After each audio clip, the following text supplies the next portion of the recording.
Apakah anak Anda merasa susah mengikuti pelajaran, kesulitan memahami potensi anak, atau tidak cocok dengan metode belajar saat ini? Melalui teknologi terkini, AllSmart dapat mendeteksi potensi, bakat, dan gaya belajar anak Anda sejak lahir. Dibidani oleh para ahli psikologi dan ahli teknologi, AllSmart adalah solusi identifikasi potensi yang komprehensif.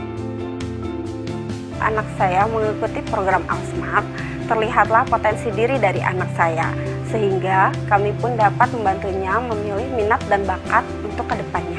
Saya sebagai guru sangat terbantu sekali ketika membuat program pembelajaran yang sesuai dengan minat dan bakat anak-anak, sehingga program pembelajaran yang saya buat itu bermanfaat untuk anak-anak. Dengan kehadiran AllSmart, semakin mempertajam untuk mengetahui saat ini potensi anak. Bagaimana kami melakukannya? Prosesnya dimulai dari pindai sidik jari hingga mendapatkan hasil yang bisa dilihat pada aplikasi Android yang bisa di-download. Selanjutnya, Anda akan mendapatkan penjelasan yang meliputi 10 aspek penilaian mulai dari analisa bakat, potensi, dan gaya belajar. AllSmart juga memberikan layanan konsultasi via video call dan chat dengan psikolog secara interaktif.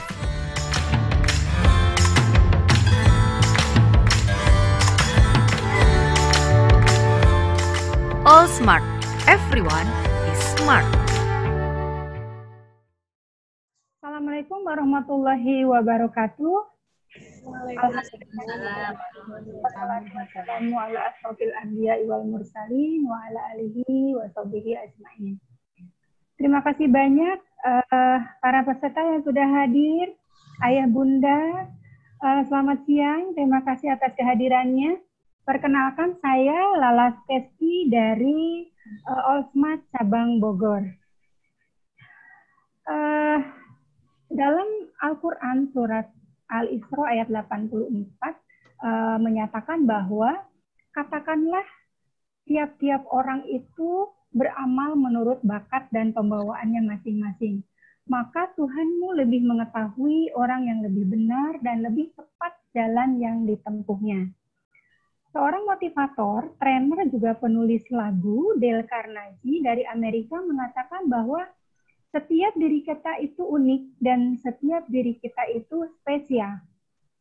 Dari sebelum kita lahir dan sesudah kita lahir, tidak ada yang persis sama dengan kita. Artinya bahwa kita memiliki potensi dan bakat bawaannya masing-masing.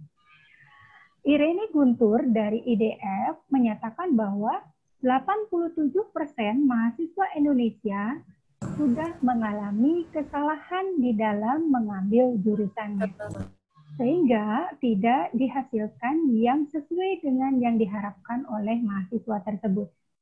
Maka dari itu, kita alhamdulillah siang ini kita akan sharing mengenai bakat dan minat. Apakah sama?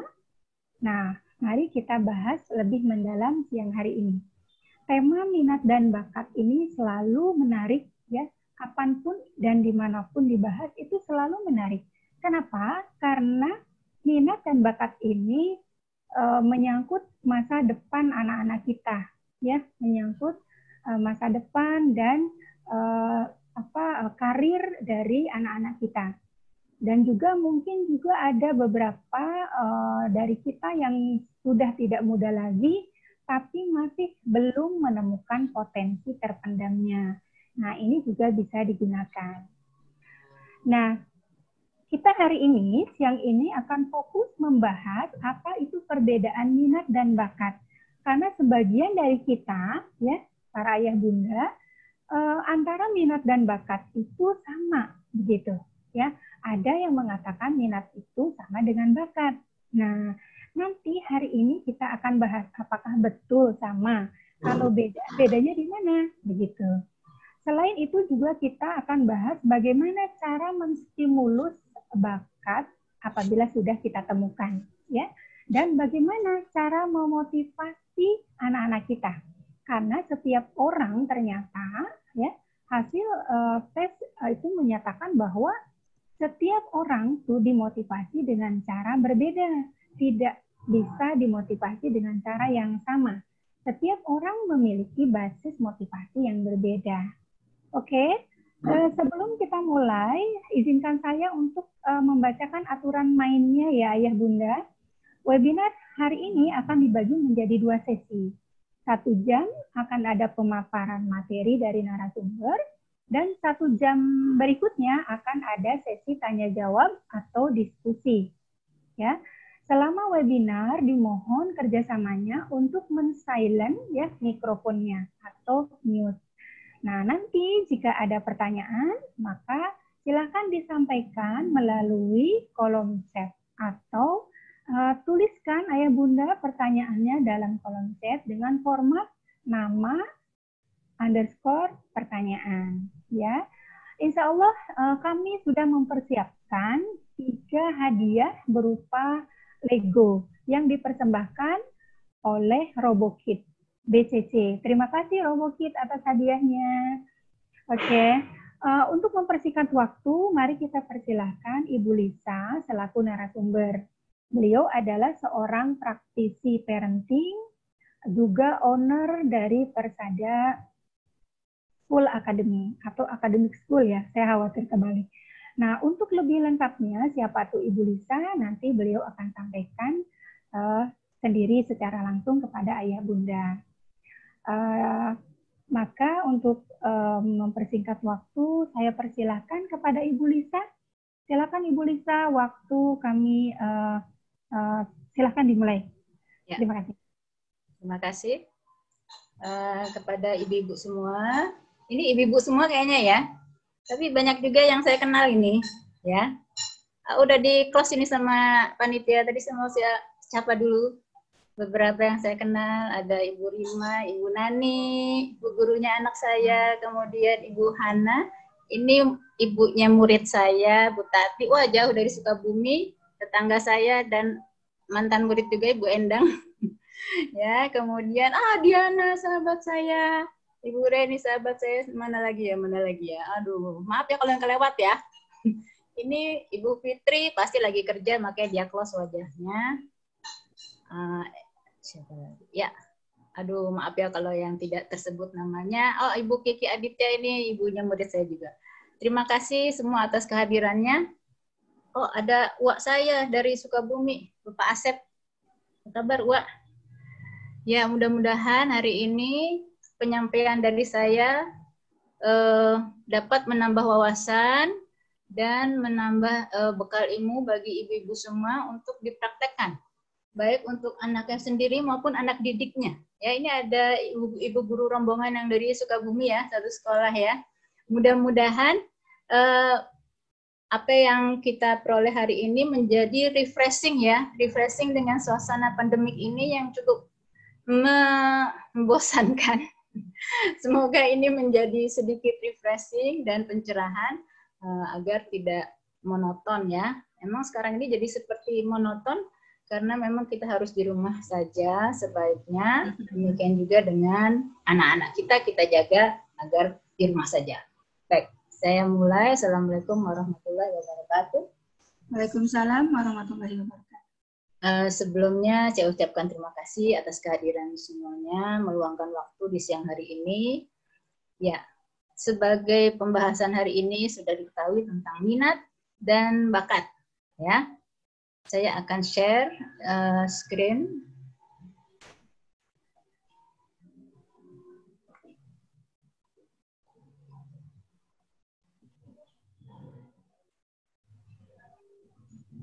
Ya, apakah sudah masuk? Sudah. Ya, baik. Ya. Sesuai dengan judul dan topiknya tentang minat dan bakat. Selama ini kita tentu tahu ya apa yang dimaksud atau mungkin apa yang kira-kira dikatakan yang disebut hobi, ya. Hobi itu paling sering ya. Hobinya apa? Ketika kecil itu ditanya ya, hobinya apa sih gitu ya. Hobinya saya main bola ya. Kalau anak laki-laki pasti yang seru-seru ya. Kemudian yang perempuan apa mungkin suaminya menyanyi, menari, ya. Nah, apakah sama hobi itu dengan minat? Bisa jadi sama, ya. Minat itu suatu ketertarikan, ya, keinginan untuk melakukan. Kemudian kalau passion itu apa kira-kira? Nah, passion ini kan sebutan masa kini ya. Dulu-dulu zaman saya remaja belum ada passion-passionan, ya. Sekarang anak sekarang kalau ditanya mau apa kerjanya, kita bilang A misalnya. Nggak passion saya itu gitu, ya. Nggak passion saya. Kemudian bakat, paham nggak dengan bakat? Nah, ini kan yang suka kita tidak ketahui, ya. Sementara cita-cita itu hanya kita ketahui dalam bentuk kata benda, profesi, ya. Padahal cita-cita itu isinya pekerjaan nanti yang kita lakukan sepanjang hidup, ya. Next. Ya, ini ciri-cirinya ya.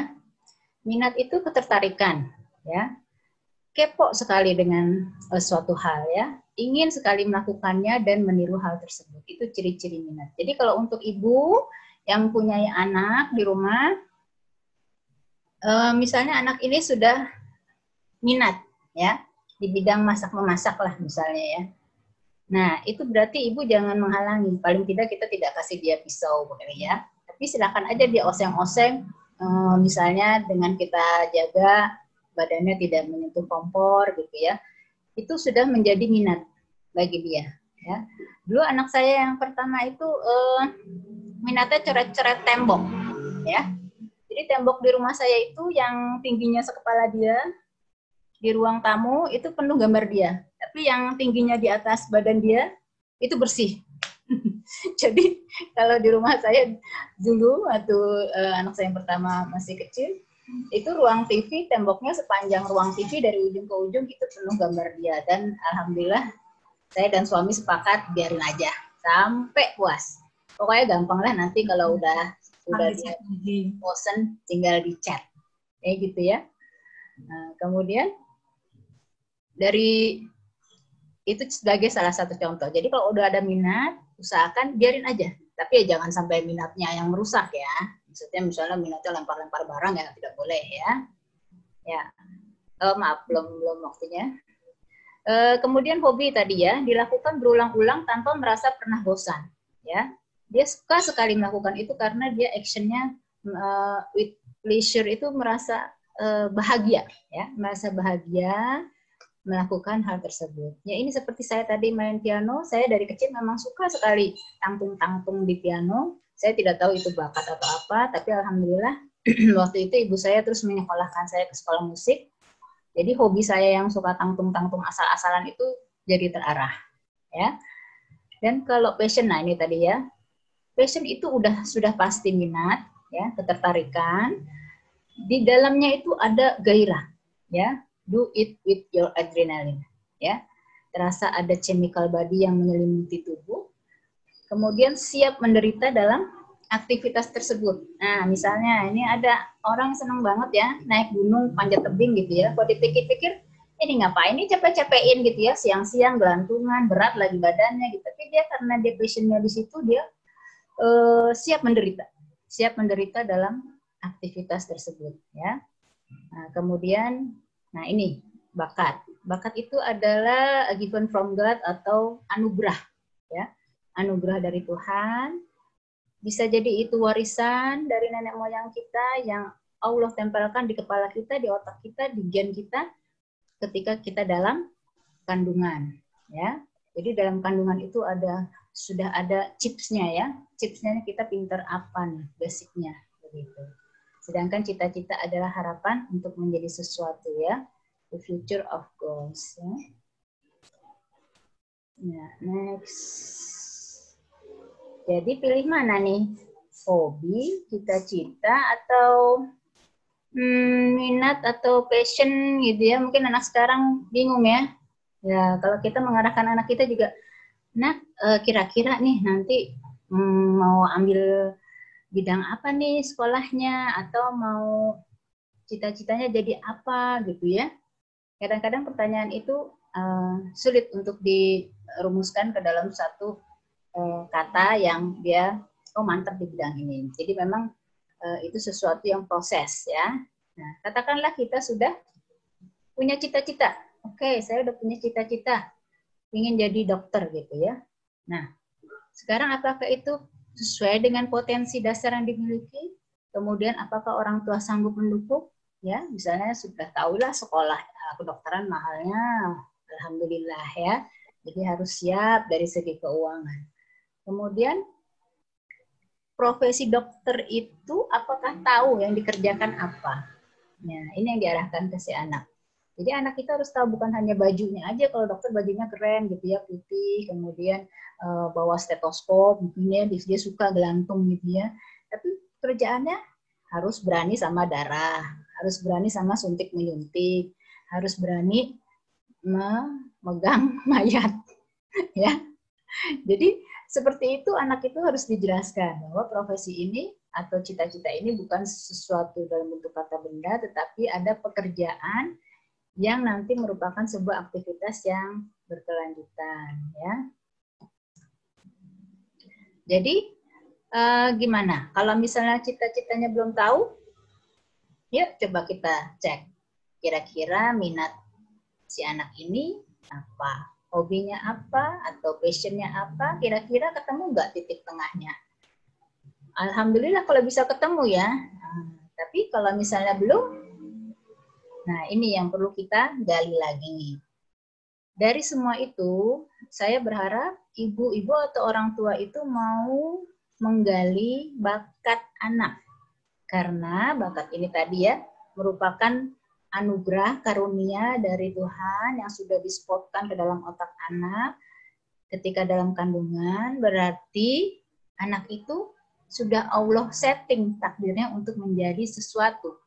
Ya, jadi kata kalimatnya bukan gini, mau jadi apa nanti nak, tapi bisa ditanya kira-kira Allah ingin menjadikan anak saya itu jadi apa ya? Dengan bakat yang dibekali, kira-kira Allah ingin menjadikan anak saya nih jadi apa? Pasti ada bakat terpendam yang spesial. Yang ditugaskan gitu ya? Iya, iya. Apa yang ditugaskan pada anak saya? Jadi kita melihatnya secara lebih luas ya, secara lebih luas, bukan hanya keinginan anak tersebut. Nah, bakat ini memang seperti harta karun terpendam ya. Saya gambarkan harta karunnya ya. Jadi memang harus kita gali. Beberapa ahli menyimpulkan bakat itu adalah potensi yang dimiliki seorang anak sejak lahir, di mana kemampuan tersebut masih perlu dikembangkan untuk mencapai suatu tingkat kecakapan, pengetahuan, dan keterampilan khusus, dan supaya mencapai suatu target yang diimpikan ya. Nah, seorang anak yang berbakat akan lebih cepat menguasai keterampilan khusus tersebut dibanding orang dewasa. Ya. Jadi maksudnya jika bakat itu jika bakat itu dilatih, distimulus, maka itu akan bagus banget ya, akan cakep banget. Tapi jika bakat itu tidak distimulus, dia tetap bisa. Ya seperti saya contohnya, walaupun saya nggak kursus piano dulu mungkin saya tetap bisa main piano. Cuma saya nggak akan bisa mainin lagu Chopin kayak tadi. Ya, karena itu tingkatnya tinggi. Ya, beda. Tapi pasti saya bisa tangtung-tangtung main lagu-lagu anak-anak gitu ya. Nah, jadi pencapaiannya yang kita target itu seperti apa? Ya, bisa ditulis, dicatat, pencapaian apa yang ingin dicapai dari potensi si anak. Ibu harus tahu itu. Kalau cuma ingin jadi biasa-biasa aja, ya udah biasa-biasa aja. Tapi saya yakin setiap orang tua ingin anak itu mencapai sesuatu yang maksimal dalam karirnya nanti, dalam profesinya nanti, ya. Nah, cara cari tahu bakat anak gimana? Nah, ini secara tradisional tadi dengan pengamatan mata, ya. Jadi kalau orang berbakat gini, Bu, kalau kita kasih alatnya, dia akan explore. Jadi kalau anak itu tadi senangnya gambar, dikasih alat tulis gambar, dia akan coret-coret nggak karu-karuan, pokoknya dia akan explore, ya. Tapi kalau anak itu emang nggak bakat atau sama sekali, ya pokoknya nggak tertarik lah gitu ya. Dikasih pensil warna juga dia tidak akan explore, ya. Dia tidak akan tertarik untuk memainkannya gitu ya. Itu kira-kira salah satu ciri dari pengamatan. Ya, misalnya anak ini senang apa ya kira-kira ya, kan waktu kecil misalnya pengamatan dari kecil aja ya Bu. Pengamatan tuh boleh dari umur setahun, 2 tahun boleh kita langsung pengamatan. Jadi kita pancing kasih apa ya. Saya 2 tahun kita kasih beliin mikrofon. Ternyata dia mikrofon itu seneng banget ya. Dia main terus dengan mikrofonnya, nyanyi apa. Berarti dia ada kecerdasan musikalnya mungkin ada di situ, ya. Kemudian kita perkenalkan dengan angka, kan sekarang ada angka-angka dalam bentuk ini ya kalau buat anak bayi ya, dalam bentuk benda gitu ya, angka 1, 2, 3, 4, kemudian balok-balok gitu ya. Itu kalau anak itu bermain balok dengan baik, berarti dia punya spasial visual spasial yang bagus, insya Allah, ya. Dia tertarik tuh sama bangun-bangun Lego yang kayak gitu ya. Insya Allah dia punya visual spasial yang bagus, ya. Jadi pengamatan ini hanya pakai mata panca indera kita sendiri ya. Pengamatan ada ini, kelebihannya nggak? Ada kelemahannya nggak kalau pakai pengamatan? Ya, setiap semua itu ada kelemahan-kelebihan. Cuma memang pengamatan ini kan cocoknya untuk yang tadi anak-anak balita ya. Dalam rangka kita mencari, oh kira-kira nih anak tertariknya di bidang apa, ya. Jadi itu kan permainan yang sebenarnya secara tidak langsung anak itu mengeksplor otaknya, ya, melalui benda-benda yang kita kasih. Kira-kira dia ini nggak tertarik nggak gitu ya. Kayak orang bayi dulu kalau di Jawa itu kalau 6 bulanan apa 4 bulanan itu ya, di Jawa itu yang masuk kurungan kandang ayam. Itu tradisional banget mungkin ya. Kalau orang tua kita dulu memang menggunakan pengamatan, tapi mungkin untuk zaman modern sekarang pengamatan itu sudah sebaiknya sih sudah menggunakan ini ya. Perkembangan usia juga ya, misalnya dari perkembangan usia ternyata anak ini bisa apatis, bisa semakin bagus ya, kita lihat perkembangannya. Nah, itu nanti kita bisa mendeteksi lagi dengan proses yang kedua. Sudah kalau anak kecil belum bisa kan tes tertulis ya. Tes tertulis ini mungkin untuk yang sudah besar, yang sudah remaja atau SMP, SMA ya, itu bisa tes psikometri. Cuma memang tes psikometri ini harus siap secara mental dan fisik. Artinya fisiknya sehat karena nanti soalnya banyak, tes yang akan ditanya itu banyak, bisa sampai 50, 60 ya. 150 bahkan. 150 mungkin kalau udah yang SMA kuliah ya, yang udah ukuran 18 tahun ke atas ya. 150 pertanyaan dan pertanyaannya kadang-kadang juga terlalu high. Yang sulit dicerna oleh anak-anak, itu kekurangan. Ya, makanya tergantung usia. Nanti kalau untuk usia yang SD, TK itu belum bisa deh ikut tes tertulis ya. Nah, cuma ya itu tadi psikometri ini anak harus siap secara mental dan secara fisik ya. Jadi tidak boleh dalam keadaan sedang sakit. Nanti hasilnya tidak akurat ya untuk yang tes tertulis, ini namanya tes tertulis ya. Dan yang ketiga, ya alhamdulillah sekarang ada namanya tes fingerprint. Ini tesnya secara biometri ya, direkam langsung oleh komputer, ada sistemnya melalui finger apa jari-jari ya, jari-jari tangan kita yang 10 ini direkam seperti kalau kita mau bikin paspor ya. Itu kan direkam jari-jari kita. Sidik jari kita yang ujung atas ini, ruas paling atas ya, 10-10-nya ini direkam. Nah, itu nanti komputer akan memberikan hasil ya. Ini lebih mudah untuk anak-anak ya, karena anak kecil pun bisa ya. Jadi nggak ada pertanyaan, nggak ada wawancara ya, hanya merekam sidik jari. Dan keakurasiannya cukup tinggi, mencapai 80%.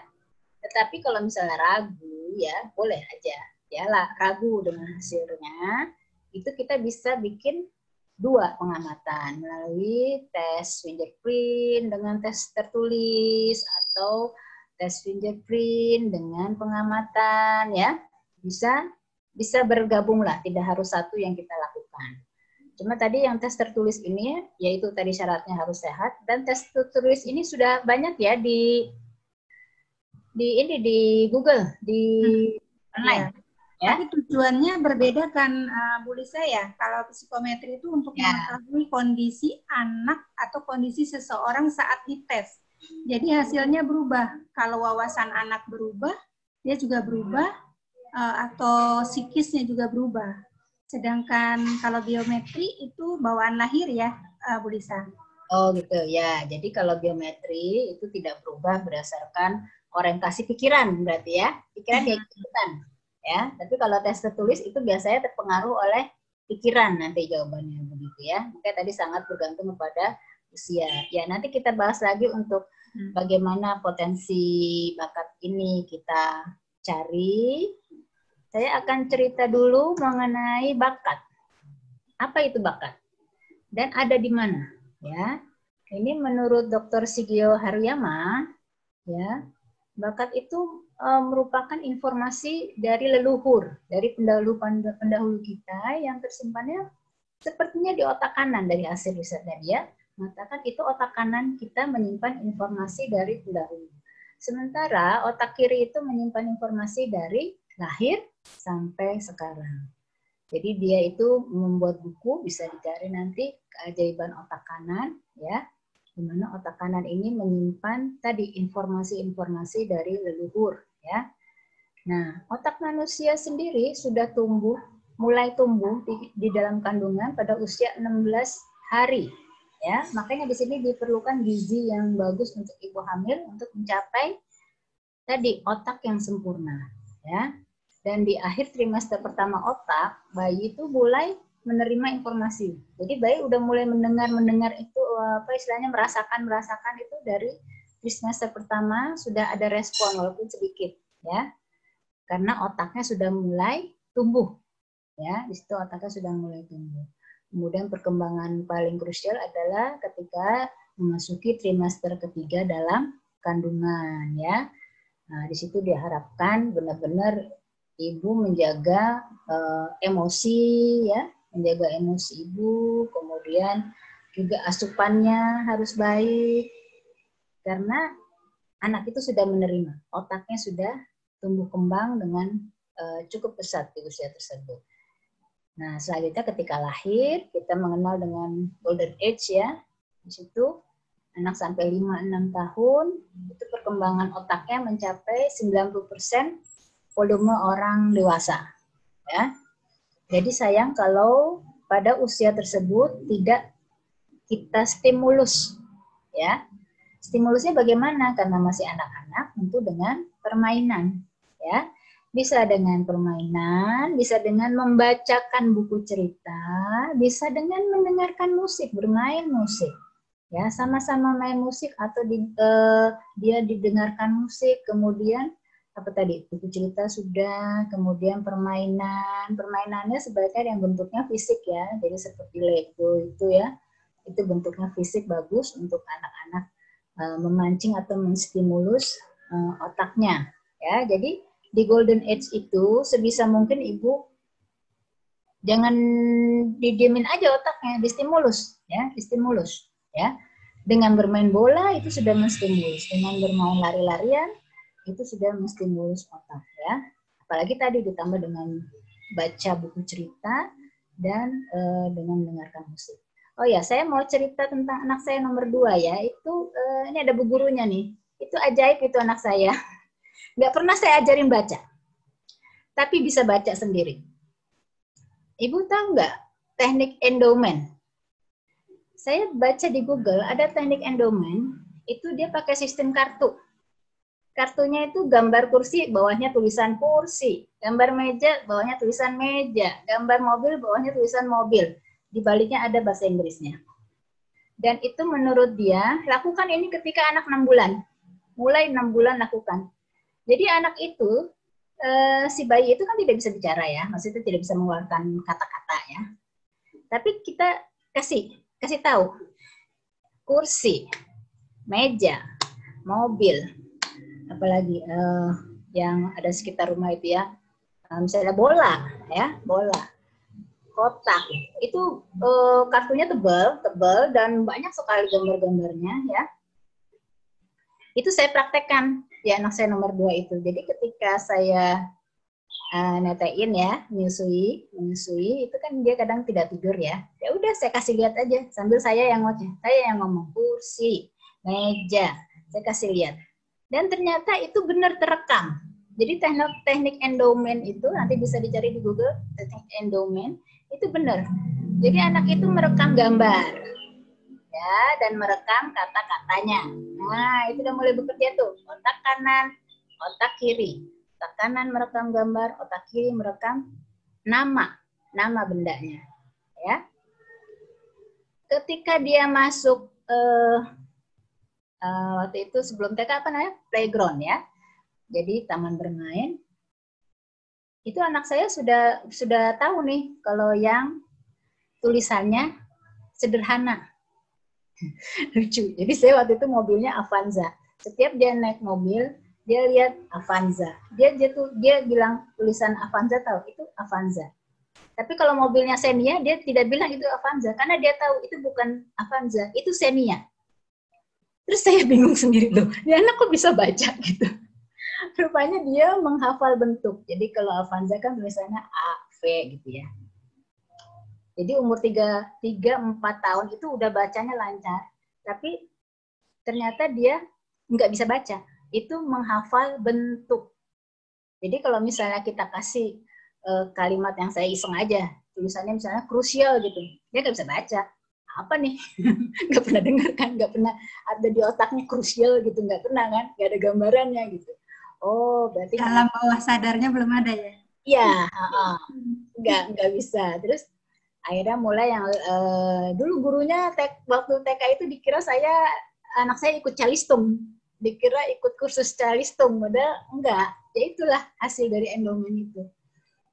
Nah baru setelah saya tahu, oh dia ternyata menghafal bentuk dan dia tidak bisa membaca yang konsonan ketemu konsonan, ya konsonan ketemu konsonan kayak krusial kan K ketemu R.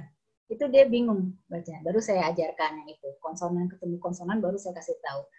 Ini N sama G itu ma bacanya, N sama Y itu nya, nyanyi itu cuma berapa kata aja yang tulisannya konsonan ketemu konsonan. Akhirnya dia bisa sendirian menyambung dengan modal yang sudah ada. Nah, itu ya Bu ya. Jadi kalau misalnya masih punya bayi-bayi ya, jangan malas-malas itu enak Bu, nanti udah bisa baca aja tuh anak, ya. Nah, selanjutnya di usia yang 4-6 tahun itu otak akan berkembang 50% daya kemampuannya dari perkembangan usia lainnya. Jadi 5 tahun 6 tahun ke bawah itu daya kemampuan otak itu sudah 50%. Nanti ketika ia bertambah lagi di usia 8 tahun sudah mencapai 80% dan kemudian di usia 16 tahun dia mencapai 100% kemampuan otaknya. Ya. Lanjut, ya ini tadi kita bicara tentang otak ya. Jadi kalau otak itu selain dia itu merupakan pusat informasi dari tubuh dan dia memberikan informasi lagi ke tubuh, otak itu juga ada sinyal ya. Ada gelombang elektroniknya ya. Jadi kalau misalnya ibu itu sekarang bete banget, ngajarin anak di rumah lagi nggak mood, sinyalnya nyambung Bu. Nyambung tuh ke si anak tuh. Anaknya bete juga pasti. Ya. Jadi memang ibu tuh harus siap-siap pagi, anak-anak harus sekolah, ya karena gurunya tidak bisa. Jadi saya sekarang gurunya. Jadi ibu harus mempersiapkan diri, mengafirmasi diri. Mengafirmasi itu maksudnya kayak mendoktrin ya, kayak mendoktrin diri. Saya hari ini bisalah ngajar si Dede. Happy deh, happy gitu. Saya jadi guru yang baik buat Dede hari ini gitu ya. Dan itu bisa kita katakan kayak pada diri kita sendiri ya. Ketika sholat mungkin ya, bangun tidur ketika sholat kita niatkan Mudah-mudahan hari ini semua berjalan dengan lancar, ada juga baik-baik aja, nggak uring-uringan. Uring-uringan sebenarnya dari kita juga kok, Bu. Jadi maksudnya memang itu tadi, gelombang elektron kita, itu yang keluar negatif, itu keserap sama anak. Ya, anak itu juga akan uring-uringan. Ya, jadi memang kita harus positive thinking. Nah, caranya positive thinking ya. Positive thinking ini bukan hanya mempengaruhi pikiran, tapi itu akan mempengaruhi seluruh badan. Ya, seluruh badan itu akan terpengaruhi oleh positive thinking tadi. Sebaliknya kalau kita negative thinking itu akan mempengaruhi seluruh badan kita juga. Makanya ada orang yang bukan orang, maksudnya para ahli yang mengatakan jangan stres ya. Karena kalau stres nanti kena ke badan. Itu memang benar ya. Jadi pola pikir negatif thinking itu akan mempengaruhi hormon ya. Pertama itu hormon dari otak itu akan terpengaruhi. Hormon yang keluar kalau kita bahagia kan ada hormon-hormon keluar ya. Nanti ada di sini juga itu semacam morfin yang menenangkan, membahagiakan ya. Sebaliknya kalau kitanya kesal, negatif thinking, marah, itu yang keluar hormon yang sifatnya adrenalin ya. Adrenalin mesti mau menyemangat aja, entah nyemangat negatif atau positif, tapi itu sesuatu yang tadi sifatnya mau menyerang ya, adrenalin itu. Nah, dari hormon ini akan masuk ke otot ya. Kalau hormon yang masuk hormon morfin tadi, hormon kebahagiaan, itu otot jadi rileks ya, otot jadi rileks, gelombang otak tadi bagus tuh, gelombang alfa namanya ya. Gelombang alfa itu tenang, damai, tapi tetap siaga ya. Sementara yang tadi adrenalin membuat otot menegang, kemudian gelombang otaknya adalah beta ya. Beta itu di atasnya alfa ya, gerakannya di atasnya alfa, lebih tinggi. Nah itu maunya mau trigger aja, kalau ada salah dikit mau marah ya. Itu gunanya kita tadi berpikiran positif ya. Ya, bagian otak dikit ya. Bapak ya, agak-agak mikir dulu. Ya, ini berat ya. Otak itu berdasarkan evolusi pertumbuhan otak itu ada 3 bagian, yaitu reptilia brain, limbic brain, dan neocortex ya. Reptil itu berarti kayak binatang dong. Iya betul ya. Dulu waktu penciptaan alam semesta ini memang kan binatang yang reptil itu duluan ya. Dia punya otak hanya sesuai nalurinya aja sebagai makhluk hidup ya. Yaitu dia cari makan ya, lapar cari makan. Ada musuh dibunuh. Kemudian apalagi yang lahiriahnya menjaga hidup agar berlangsung ya, menjaga hidup agar aku tidak mati ya, itu reptilia brain. Nah, misalnya dia rumahnya ada yang mengusik, nah maka dia akan menyerang ya. Sementara limbic brain ini, otak limbik atau dikenal dengan otak mamalia, suka dengar ya, otak mamalia ini hewannya kan kucing, anjing ya. Mamalia itu sifatnya sudah ada rasa sayang kepada anaknya, ada rasa sayang kepada temannya ya, dan ada rasa suka dan tidak suka. Jadi kalau misalnya kucing kita kasih makanan yang dia nggak suka, nggak mau makan ya. Anjing kita kasih makanan yang dia nggak suka, apa ini, dia nggak akan mau makan ya, walaupun sebenarnya itu makanan untuk hewan ya, tapi dia sudah ada rasa tidak suka dan suka, ada emosional, ada feeling ya di situ di otak mamalia. Nah, yang terakhir ini otak neokortex, inilah otak manusia ya, disebut otak manusia, di mana di sini ada rasional, ada berpikir, ada menganalisa ya. Kemudian pengambilan keputusan dengan cara tadi lebih baik ya. Ya, selanjutnya. Nah, ini ini sebenarnya bagian dari neokorteks semua nih, ya, yang warna-warni ini ya.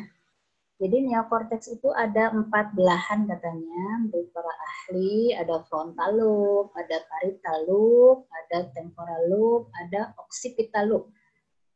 Frontal lobe ini di depan, ya, jadi di otak agak sini ke depan. Ini bagian yang mikir dan menganalisis, ya. Kalau kita punya masalah, kita punya ya menghitung itu, ini dia mikir nih bagian menghitung. Makanya kalau kita mikir ininya kerut, ya. Ini berkerut tuh lagi mikir. Kalau ibu lihat anak ibu yang masih baik, terus dia gini, oh dia lagi mikir itu, lagi di depan, informasi udah sampai ke depan, ya. Jadi memang frontal itu bagian otak pikir, ya. Nah, sementara yang di samping, sebentar. Ya, parietal yang di atas itu mengendalikan sensasi. Ya, jadi ada sensasi yang rasanya kok ini empuk-empuk gitu ya. Nah, ini kok rasanya nyeri ya. Terus ini rasanya suhunya panas, dingin, anget gitu. Dia udah ada sensasi ya. Itu di parietal ya. Tadi yang frontal tadi itu kan intelektualitas, kemudian berpikir, menalar, pengambilan keputusan. Ya, sekarang yang temporal ini di samping sebenarnya ya. Posisinya sebenarnya di samping kiri, samping kanan.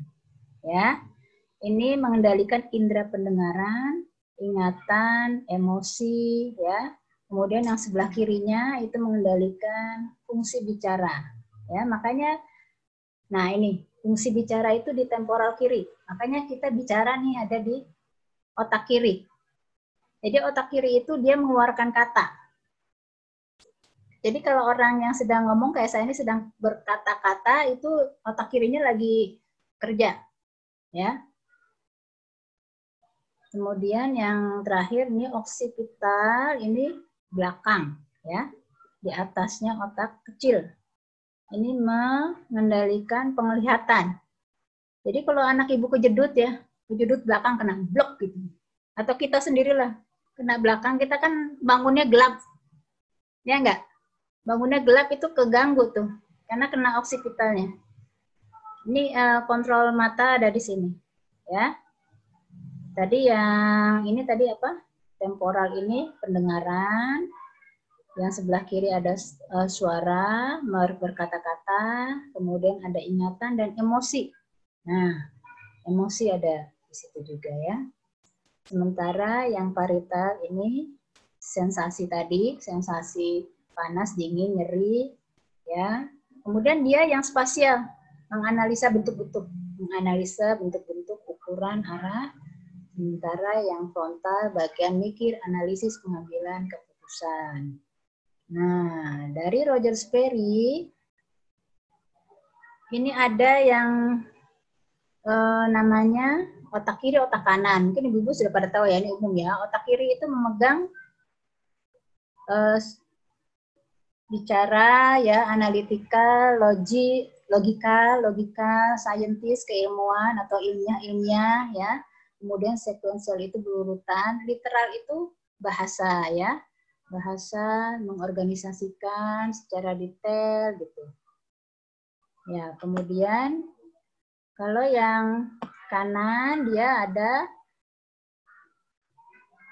membuat anak itu menjadi kreatif, imajinatif ya, kemudian berpikir secara general, intuisi. Intuisi tahu Bu, maksudnya gini, intuisi ini kalau kita lihat ya, misalnya zaman dulu, zamannya ayah-ayah saya atau sebelumnya, itu kan belum ada kapal terbang ya misalnya ya. Ada beberapa orang yang ditanya, mungkin nggak kita bakal terbang manusia? Ada yang ditanya, nggak mungkin, gimana manusia terbang, kan pasti akan jatuh. Ya, kecuali naik burung. Katanya gitu ya. Tapi untuk orang yang intuisinya besar, dia akan bilang bisa. Nanti bisa terbang. Lisa, Waktunya tinggal 15 menit loh. Oh, slide-nya masih banyak. Kelamaan di sini. Ya, terus secara konseptual, nah big picture ini maksudnya kita bisa merasakan warna, ya, bentuk, dimensi, kemudian ada musik tadi, ada nada, suara. Heuristik ini sebenarnya pusat kita ini ngelamun, ya, cara berpikir secara di luar keharusan atau di luar yang harusnya peraturannya gini-gini, nggak boleh gini, nggak boleh gini. Heuristik itu dia lebih ke dalam diri kita, sebenarnya bisa dilakukan, ya, dengan cara pikiran dia tadi yang berkembang. Empati ini maksudnya empati kepada sesama, ya, sosial, figuratif ini membayangkan atau mengkiaskan sesuatu, ya, dan irregular tidak beraturan, ya. Jadi next, ya. Udah habis gambarnya. Jadi ketika anak itu bekerja atau belajar, ya, itu otak kanan dan otak kiri nggak sendiri-sendiri, ya.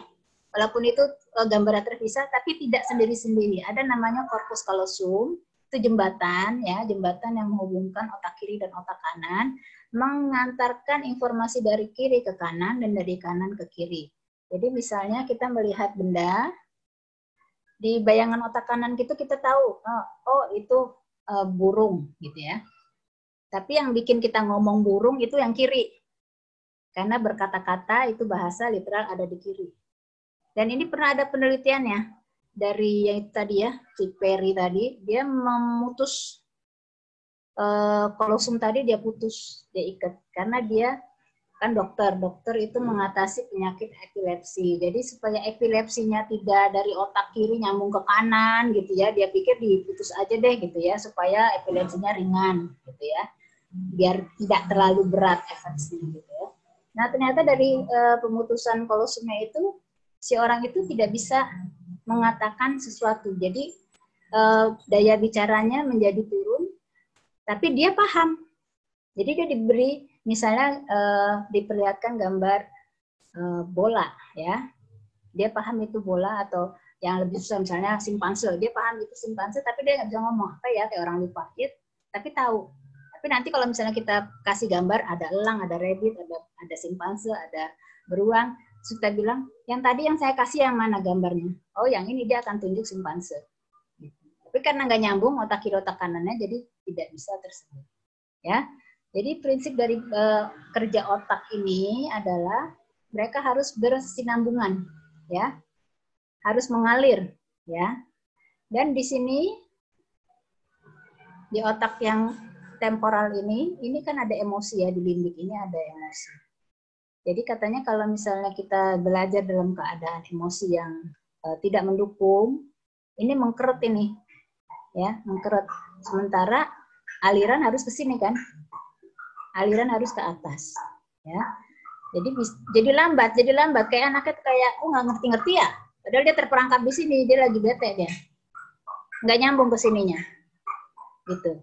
Nah, di sini makanya emosi anak ketika belajar itu perlu diperhatikan.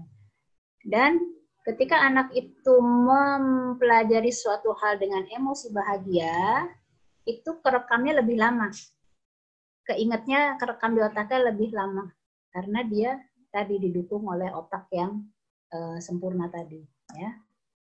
Ya, jadi untuk menstimulus otak itu kita harus bahagia, ya, karena nanti ada 4 hormon yang berperan ini, ya. Dopamin, endorfin, ini hormon yang tadi morfin saya bilang, oksitosin, serotonin.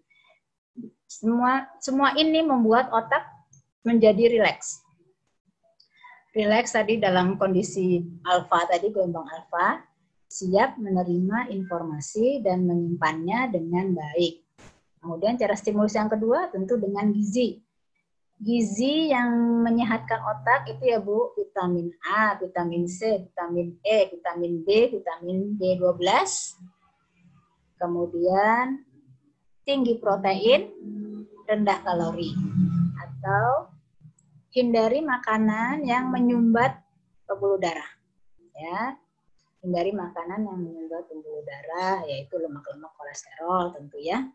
Kemudian makanan yang seperti asam folat, mengandung asam folat dan antioksidan, itu juga baik untuk otak. Dan tetap harus ada jam istirahat. Ya, untuk anak-anak masih dibutuhkan lebih dari 8 jam ya kalau untuk anak kecil ya, lebih dari 8 jam ya. Jadi harusnya ada tidur siang dan tidur malam. Kalau kita dewasa ya kurang lebih 7 sampai 8 jam. Ada olahraga otak tadi yang stimulus tadi ya. Olahraga otak untuk kita yang sudah mulai agak-agak ya golden age juga, cuma golden age-nya ke atas, kalau tadi kan golden age-nya di bawah ya. Itu olahraga otak itu penting Bu, biar kita nggak cepet pikun ya. Jadi misalnya Ibu belanja, jangan dicatat. Belanja, usahakan yang nyatet otak.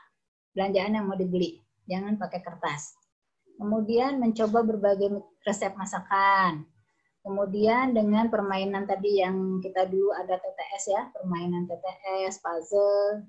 Kemudian bermain musik itu juga merupakan olahraga otak ya. Kemudian apa lagi?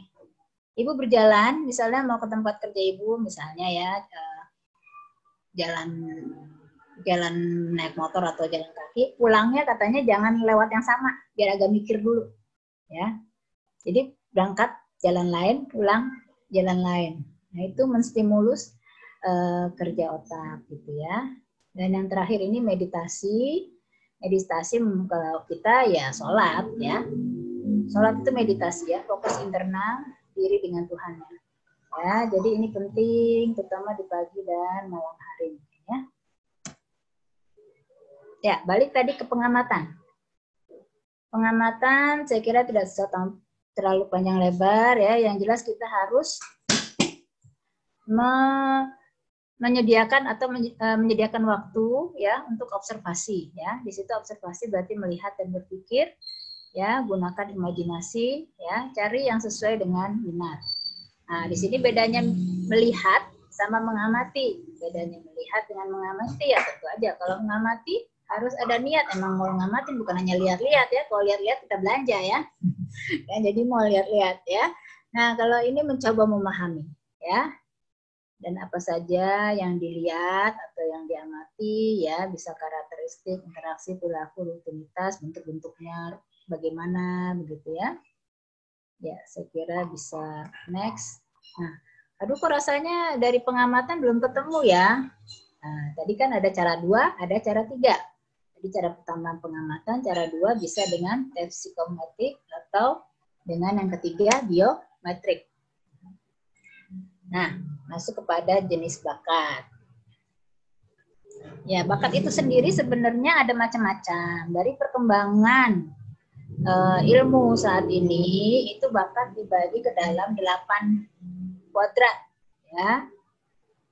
8 kuadran ini ada bakat secara linguistik atau dia word smart, kemudian bakat logical matematik, logic smart, kemudian bakat naturalis atau natural smart, kemudian bakat spasial atau picture smart, kemudian bakat kinestetik atau body smart, ada bakat musikal, musik smart, interpersonal atau people smart, jadi antar orang, dan intrapersonal itu self ke dalam diri sendiri, smartnya ke dalam ya, self smart. Jadi ini orang self smart ini mungkin yang pandai mengatasi ini persoalan-persoalan hidup atau persoalan-persoalan batinnya dia sendiri. Jadi dia orang yang cerdas memahami dirinya. Ya.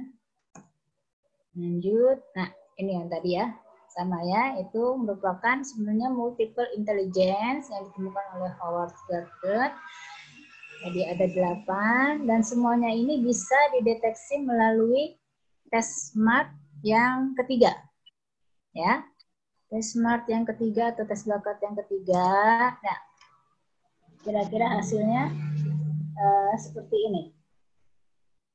Ya, berupa persentase, tetapi jadi tidak ada anak yang 0 ya, persentasenya ada semua, tapi ada yang tinggi, ada yang rendah ya. Misalnya itu dari diagram itu yang tinggi intrapersonal, oh berarti dia orangnya sama antarpersonal senang ya, bersosialisasi senang, kemudian dia ini cocoknya mungkin jadi MC atau jadi Psikolog, konselor. Konselor, artis juga ya? Intrapersonal nggak itu? Dia pintar. Artis. Ya. Intrapersonal itu ke arah konsep diri, ya. Iya. Ya. Ya, ini mungkin yang pintar menjelaskan Ibu Lalas nih. Kalau body kinestik coba Bu Lalas. Jelaskan dulu, nggak apa-apa Bu Lalas, masuk aja. Aduh, jadi pembicara. Ini Bu Nggak Lisa. apa-apa. Saya minum dulu saya. Oh, minum dulu haus ya. Enggak. Oke. Oke, di sini ada dilihat di grafik ini ya Bunda ya. Ini ada 8 jenis yang sudah disampaikan Ibu Lisa tadi. Yang pertama di sini ada kecerdasan body kinestetik ya. Body kinestetik ini adalah kecerdasan yang punya kemampuan lebih dalam gerak motorik tubuh. Nah, sehingga disarankan untuk orang-orang yang punya kecerdasan body kinestetik dominan, ini kecenderungan karirnya ini cocok untuk semua yang menggunakan gerak tubuh, misalkan ya tentara atau TNI ya, sekarang TNI, koreografer, dokter bedah, pelukis, ya montir, nah ini semua dan lain-lain masih banyak lagi. Kemudian ini yang grafik yang kedua ini yang paling dominan ya, ini intrapersonal. Nah, jadi kecenderungan seseorang yang punya kemampuan lebih terhadap konsep diri. Ya, jadi cocok sekali ketika orang yang memiliki kecerdasan dominan di intrapersonal ini adalah untuk psikolog, kemudian trainer, konselor, penceramah, dan lain sebagainya. Kemudian yang ketiga nih adalah interpersonal. Ya, interpersonal itu adalah orang-orang yang mampu menyemangati, ya, memberi motivasi pada orang. Ya, pokoknya dia punya kemampuan bekerja dengan orang lain dan mampu mempengaruhi orang banyak. Maka orang yang memiliki kecenderungan tinggi di bakat interpersonal itu cocok sekali untuk menjadi MC, guru, ya, kemudian trainer juga, ya, orang-orang yang suka sekali berhubungan dengan orang, begitu. Kemudian yang ini adalah bakat apa nih ya? Saya nggak kelihatan ini. Yang ketiga. Ininya yang tertinggi nilainya itu interpersonal, body kinestik, sama visual spasial. Oke, oh jadi kita bahas yang tinggi aja ya. Oke, kalau kita melihat hasil grafik seperti ini artinya ke-8-8-nya ini dimiliki, ya 8 jenis bakat ini dimiliki oleh orang yang kita tes ini yang dijadikan contoh. Tapi yang kita sarankan untuk distimulus adalah di fokus yang grafiknya nilainya tinggi ya Bu Lisa ya? Ya, minimal bisa 3. Intra. Yang kedua ini inter, body kinestetik, dan visual spasial. Nah, yang visual spasial ini adalah kecerdasan visual spasial keempat itu. Keempat ya. Nah, jadi kita fokus menstimulus yang dominan ya. Nah, oke, 4 dominan. Jadi kalau masing-masing grafik ini mungkin perlu dijelaskan nggak bisa? Yang ke-4 grafik, yang ke-8 semuanya grafiknya perlu dijelaskan nggak nih? Ya, boleh deh. Ya, sedikit aja ya. Ini sekarang yang linguistik itu adalah seseorang yang punya kemampuan lebih untuk menguasai bahasa asing, kemudian dia juga punya kemampuan dalam berbahasa, ya, mampu menyampaikan gagasan dengan baik dan mudah sekali dipahami orang lain. Juga dia pandai berdebat. Seminar ini tentang minat dan bakat anak-anak. Jadi kan ke arah pendidikan anak-anak. Ya udah, dia lagi ikut. Oke, kita lanjut ya. Dan ini saya lanjut lagi ya. Ya, ini naturalis dan visual spasial. Jadi kita disarankan untuk fokus pada bakat-bakat yang kuat aja, artinya yang nilainya tinggi ya Bu Lisa ya. Maka silakan lanjut Bu Lisa. Ya, ini kan contoh hasil dari tes biometri. Dalam rangka kita ingin tahu anak kita bakatnya apa ya. Hasilnya memang dalam 8 tadi, 8 kecerdasan multiple intelligence ya. Jadi anak itu tidak ada yang 0 ya, pasti dia memiliki, cuma nanti kita akan lihat mana yang menonjol ya. kita melihat mana yang menonjol yang nilainya tinggi ya. Jadi kalau dia tadi di sini intrapersonal, oh kira-kira dia senangnya dengan pekerjaan yang dikelilingi oleh orang-orang ya. Beda dengan yang anaknya kalau intrapersonal yang tinggi, berarti dia mungkin ini intra ya. Oh ya, ini intra. Ini intra berarti bukan interlas. Ini intrapersonal yang tinggi contohnya. Intrapersonal ini dia justru tidak suka bekerja di terlalu banyak dengan orang-orang, ya. Jadi dia seperti penulis, ya, penulis dia, ya, dengan sendiri dia keluar semua ide-idenya, begitu ya. Oke, nanti kita ada contohnya. Tadi mengenai bakat dan sekarang minat. Minat itu tadi kan sudah dikatakan sesuatu aktivitas yang rasanya ingin tahu, penuh perhatian, kemudian memberikan motivasi. Nah, ini motivasi. Jadi dia kalau nggak ada minat, anak itu kan males ya. Atau kita sendiri juga kalau nggak minat, ngapain sih gitu ya. Dengan adanya minat itu menjadi motivasi tersendiri bagi anak untuk belajar atau orang tersebut untuk belajar. Nah, di sini jenis minat. Kalau ini berdasarkan ini ya, vokasi dan advokasi. Jadi minat vokasional adalah yang merujuk pada bidang pekerjaan. Sedangkan advokasi minat itu hanya berupa kepuasan saja. Ya. Nah, ini contohnya yang vokasional, ini dia mau jadi profesional, tertarik bidang keilmuan, seni, sosial masyarakat. Sedangkan komersial, dia tertarik bidang usaha bisnis, ya. Kemudian kalau dia minat dengan kegiatan fisik, contohnya kegiatan yang bersifat butuh gerakan, ya, mekanik, ya, atau apalagi yang butuh gerakan dokter tadi ya, itu kan dokter kan kalau operasi bedah harus menggerakkan badannya, menggerakkan tangannya ya. Kemudian untuk advokasi ini hanya minat untuk kepuasan saja ya, seperti ini panjat tebing, diving, berpetualang naik sepeda ya. Jadi minat itu ada yang memang dia minat kepada keprofesionalitasan atau hanya pada kesenangan saja. Ya. Persamaan dan perbedaannya, dua-duanya membutuhkan pelatihan dan pembelajaran untuk mencapai tingkat kecakapan yang khusus atau yang diharapkan. Ya, jadi kalau kita sudah tahu bakat anak kita, tetapi kita abaikan, tidak kita tidak kita stimulus, maka akan menjadi sia-sia, ya, tidak akan jadi apa-apa. Ya, sementara minat, kalau ternyata minatnya besar, anak itu benar-benar suka sekali, itu bisa jadi melebihi orang yang berbakat di bidang tersebut tapi tidak diasah bakatnya. Ya, sementara orang berbakat dan rajin berlatih, hasilnya akan lebih cepat dan baik dibandingkan orang yang tidak berbakat. Ya, di sini minat sebaiknya ada di bakat. Jadi gini, bakat tanpa adanya minat pasti nggak berkembang karena anaknya nggak mau, distimulus nggak mau. Jadi sebaiknya di dalam bakat itu anak itu memiliki minat untuk mengembangkan bakatnya. Nah, makanya tadi yang kita lihat bakat bukan seperti zaman dulu. Oh, bakatnya nyanyi, nari gitu ya. Bakatnya ini kayaknya ngoceh-ngoceh nih, mungkin mau jadi politikus gitu ya. Bakatnya kayaknya olahraga nih, senang lari gitu, olahragawan. Tidak, tapi yang tadi multiple intelligence, bakatnya kita ukur seperti tadi ya, diagram tadi ya, dari segi body kinestetik, interpersonal, linguistik, logik matematik, musik, kemudian naturalis dan visual spasial. Ini masing-masing akan punya profesi-profesinya ya.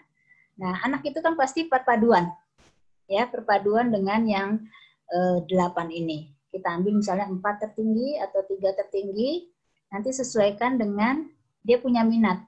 Jadi kayak misalnya anak itu ada yang daya musikalnya tinggi, tapi ternyata dia nggak senang jadi musik. Berarti jangan ambil itu, ambil yang dia minat yang kedua, bisa. Tapi musiknya itu pasti dia adanya gini. Dia kalau dengar musik misalnya otaknya tuh lebih tung karena memang perhatian bakatnya ada di situ, gitu ya. Jadi dia tidak mau bercita-cita di bidang itu, ya tidak apa-apa. Kita ambil misalnya yang kedua ya. Ya. Pentingnya mengetahui minat dan bakat adalah untuk memaksimalkan kinerja otak. Kenapa? Karena tadi otak kiri dan otak kanan itu akan bekerja stimulan atau bekerja dengan baik jika kedua-duanya distimulus. Jadi kalau anak itu hanya otak kiri saja, seperti pelajaran di sekolah yang zaman dulu ya, menghafal tanpa ada figurisasi atau tanpa ada temanya. Ini bagusnya zaman sekarang kan sudah tematik bukunya ya. Tematik itu artinya anak itu dimasukkan ke dalam suatu cerita, ya. Jadi di dalam cerita itu diharapkan anak itu akan membayangkan. Jadi ada figurisasi tadi. Nah ini diharapkan otak kanan juga akan terstimulus bersama otak kiri yang tadi belajar ngitung, belajar baca, belajar menganalisis, ya. Itu akan terstimulus dengan ada gambar-gambar atau cerita dalam buku. Nah, kinerja otak yang terstimulus, otak kiri dan otak kanan ini dengan baik, itu akan mudah anak itu menyerap pelajaran. Satu lagi yang Ibu harus bisa ditekankan. Belajar dengan melibatkan kelima panca indera. Bisa nggak? Jadi belajar jangan cuma ngapal doang, tapi libatkan 5 panca indera, ini lebih maksimal lagi. Anak akan lebih mudah menghafal, akan lebih teringat, terekam di otak lebih lama. Misalnya, ya, mata itu kan pasti untuk baca ya, berarti kepake mata, ya. Telinga terpakai ketika dia mendengarkan gurunya menjelaskan, terpakai ya. Kemudian apa lagi? Ini pengecapan ini dipakai untuk bicara. Jadi memang disarankan kalau menghafal sebaiknya diomongin, jangan menghafal dalam hati. Menghafal yang baik adalah diucapkan. Ya, ya diucapkan. Kemudian apalagi panca indera kita tadi udah penciuman. Nah, bukan bukunya dicium-cium ya, nggak bau. Jadi penciuman ini mesti ini. Ibu ciptakan ruangan yang ya wangi-wangi enak gitu ya. Itu ternyata menstimulus ya. Jadi ada baunya tuh ruangan itu ya. Jadi jangan ntar mama hanya kentut lagi. Bau apalah yang bagus-bagus gitu ya. Jadi itu ternyata kalau kita mengaktifkan 5 panca inderanya. Nah, raba terakhir kan raba ya, raba. Ini kita pakai bolpen itu udah meraba. Pakai bolpennya ya, pakai pensilnya itu sudah meraba. Jadi 5 panca indera kita digunakan ketika belajar itu akan memaksimalkan hasil belajar. Selain tadi ya, yang perasaan harus bahagia. Kenapa perasaan harus bahagia? Karena otak yang tadi emosi itu kalau otaknya perasaan tidak bahagia, otak yang mengkerut tidak bisa nyambung ke frontal tadi. Jadi penting ya. Kemudian tadi kalau positif ini tadi masalah emosi tadi itu ya. Oke. Lanjut yang berikutnya, selain untuk memaksimalkan kinerja otak, ya menciptakan suasana belajar yang happy dan bahagia, juga menyehatkan badan. Jadi gini, kalau anak itu punya bakat, ya dibanding anak yang nggak kita salurkan bakatnya sama sekali, ya itu otomatis akan lebih sehat anak yang bakatnya tersalurkan. Karena dia terhindar dari stres, dari beban kurikulum belajar yang itu terus ya, ini bikin stres. Makanya kalau dia diselingi dengan bakatnya, ya tadi seperti saya misalnya main musik atau dia olahraga, itu lebih baik, ya daya tahan tubuhnya lebih kuat. Nah, mempelajari bakat juga akan mempengaruhi kontrol emosi yang lebih baik, ya kontrol emosi dan kesabarannya akan tumbuh.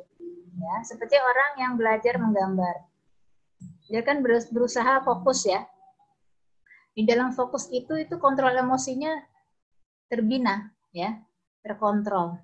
Ya, dia tidak akan mudah marah ya, karena dia sering fokus. Sering menahan untuk tidak melakukan hal lain, mau fokus sama menggambar ya, sehingga anak itu tidak mudah marah. Kemudian menumbuhkan rasa empati. Nah, ini kan salah satu tugas otak kanan itu juga tadi rasa empati tadi kan ada di otak kanan. Sehingga kalau kita punya bakat, otak kanan kita bekerja, rasa empatinya juga tinggi. mengembangkan daya kreativitas dan imajinasi, kemudian biasa berpikir secara luas, ya, out of the box.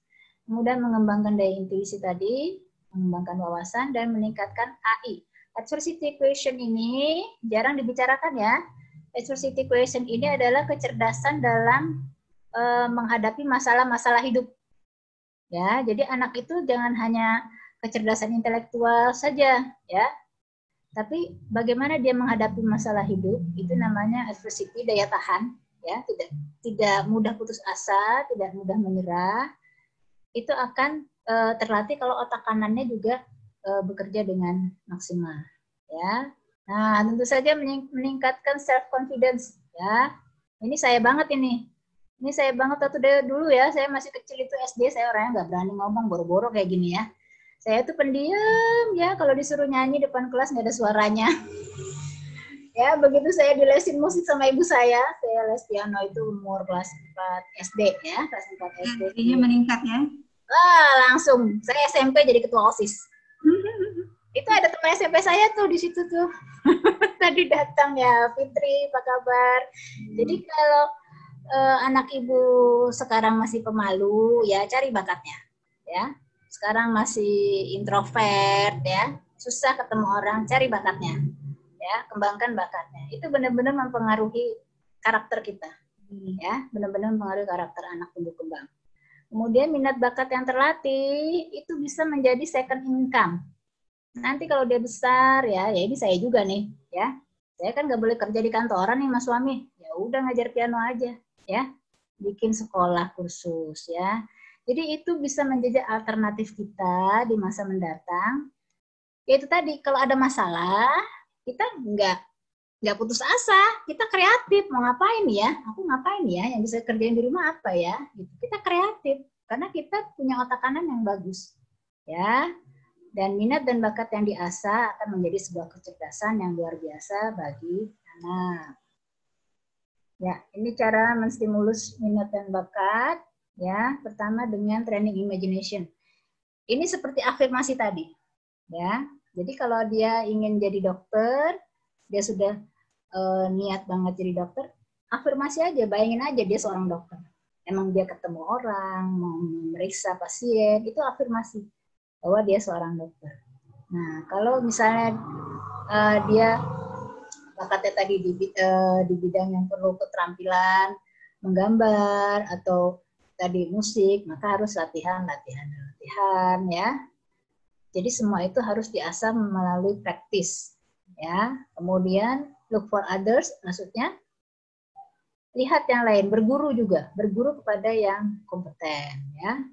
Learn to hike artinya pasang target, ya, tinggi, jangan takut, ya. Berani pasang target, belajar untuk terus ke atas. Kemudian quantum leap ini lompatan besar, misalnya ikut lomba atau kompetisi. Nah, support from lingkungan ini juga perlu sekali ya. Jadi peran orang tua sangat dibutuhkan agar anak benar-benar dapat mengembangkan bakat dan minatnya. Kemudian jangan takut mengambil resiko. Ya, semua pekerjaan ada resikonya, tidak ada yang zero resiko. Ya. Jadi jangan sampai hanya gara satu aja resiko nggak jadi deh, gitu ya. Nggak jadi deh, nggak ini kayaknya gitu ya. Belajar untuk mengambil resiko dan mempelajarinya. Dan yang terakhir berdoa. Nah ini bawahnya, tahukah kamu bahwa banyak loh orang-orang yang masih mengembangkan bakatnya di usia lanjut, ya. Seperti ini nih, ini kenal nggak nih? Ini Vera Wang. Vera Wang ini baru jadi desainer baju-baju artis-artis Hollywood. Itu usia 40. Ya. Jadi asalnya dia itu bukan desainer, asalnya dia itu atlet. Dia atlet skating, ya. Atlet Amerika, ya. Tapi dia merasa prestasinya mentok waktu itu. Mungkin karena udah tua ya, kalau atlet kan 35 udah menurun ya, 35 itu udah paling mentok. Jadi di usia di atas itu dia belajar untuk desain, dan ternyata di usia ke-40 dia sudah terkenal, ya. Jadi who knows ya, ibu-ibu di sini yang hadir, mana tahu ibu punya potensi apa, ya. Kalau mau tahu ke Bu Lelas, daftar itu biometrik. Jadi potensi terpendamnya ternyata ditemukan di usia yang tidak muda lagi ya, dan ternyata masih bisa distimulus juga ya Bu Lista. Bisa, dan berlawanan sekali antara dunia olahraga sekarang ke seni. Desainernya baju pengantin lagi ya dia yang terkenal. Berarti visual spasialnya tuh cukup tinggi berarti ya. Nah, jadi kan siapa yang menyangka gitu ya? Tidak disangka ternyata dia punya kemampuan visual spasial didukung dengan daya seni yang terpendam nggak ketahuan gitu ya. Sementara dulunya dia atlet, ya. Nah, yang kedua ini kesukaannya anak-anak nih kan, komik Marvel. Ya, kalau beliau ini memang dari muda sudah kerja di perusahaan komik, tapi dia bukan sebagai penulisnya. Ya. Baru kemudian di usia 39 dia mulai menulis, ternyata dia punya cerita luar biasa, ya, fenomenal banget ya. Cerita-cerita dari Marvel ini. Ya, yang berikutnya ini penemu Coca-Cola. Ini juga baru usia 50-an berhasil menemukan ramuan itu. Coca-Cola yang terkenal di sana, kalau di sini kurang mungkin. Tapi kalau di luar negeri itu sangat fenomenal. Itu juga udah usia 50-an ya. Ini kita paling suka nih, Colonel Sanders ya. Ini juga asalnya malah dia bukan tukang masak, sama sekali bukan tukang masak. Ya, dia pernah jadi tukang bangunan, kuli bangunan, tukang parkir, kemudian dia pernah kerja di agen asuransi, ya, kemudian pernah jadi pemadam kebakaran. Dia benar lompat-lompat kerjanya, baru kemudian karena ketidaktahuan, tidak ada atur pengarahan pencarian bakat, jadi dia mencoba semua. Akhirnya dia bukan bakatnya nggak melejit ya. Setelah ditemukan bakat yang kuatnya, sekarang di bidang kuliner, jadi melejit ya. Ya, jadi usia 40 itu baru dia mapan. Istilahnya dia, aku di kuliner deh. Nah, dia bikin warung tuh mulai. Ya, kalau ini Adidas. Ya, Adidas ini memang dari kecilnya suka gambar. Dia dari kecilnya suka gambar sepatu, suka gambar macam-macam, ya, suka merancang-rancang gitu ya. Namun dia usia 40-an juga ya, baru berhasil menemukan sepatu yang disukai orang. Nah, ini kalau ini nih, Harry Potter ya, mungkin udah pada kenal ya. Beliau ini asalnya miskin loh. Jadi miskin banget sampai terpuruk ya. Jadi rumah tangganya juga ini divorce ya, nggak karu-karuan. Nah, di dalam keputusasaannya itu dia pergi naik kereta menuju London. Seret aja, tiba-tiba dia melihat ada anak terbang naik sapu kacamata. Entah itu imajinasi dia atau alam bawah sadar dia. Disitulah dia menemukan, bikin aja buku cerita gitu. Sebelumnya dia bukan novelis, dia suka nulis, tapi tidak pernah disampaikan ke penerbit. Jadi hanya untuk dirinya sendiri. Ya. Nah, di saat itu dia tidak menyangka bahwa dia bisa buat suatu tulisan yang hebat. Jadi dia kerjanya jadi guru. Ya. Jadi itu kecerdasan intrapersonalnya dia udah ada, cuma dia nggak menyadari ya. Ya, dia kan nggak distimulus, akhirnya ya belum menghasilkan waktu itu sebelum distimulus. Ya, jadi luar biasa. Setelah dia 1990 ya, di usia sekitar 20-30-an gitu ya, baru dia menemukan tadi ya, bisa mengembangkan cerita Harry Potter. Nah, kalau ini, ya ini mungkin udah sering banyak yang baca kisahnya. Ini kan masa kecilnya mengenaskan ya, masa kecilnya dia kasihan, banyak mendapatkan pelecehan seksual katanya ya. Jadi dia sempat hamil di usia 14 tahun. Tapi bayinya meninggal 2 minggu kemudian ya. Alhamdulillahnya dia, jadi ibu bapaknya cerai, memang sudah ini. ketika dia terpuruk itu diambil bapaknya. Diambil sama bapaknya, kemudian disekolahkan. Dan 17 tahun dia sudah jadi penyiar radio lokal. Jadi dia sudah menemukan bakat ngomongnya itu memang di usia remaja. Gitu. Jadi tadi dia walaupun dalam keadaan yang terpuruk masa kecilnya, dia tetap semangat untuk bangkit ya istilahnya ya, tetap untuk bangkit di usia remajanya.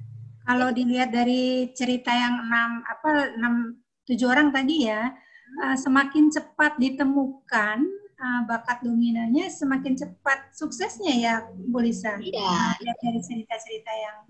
Iya.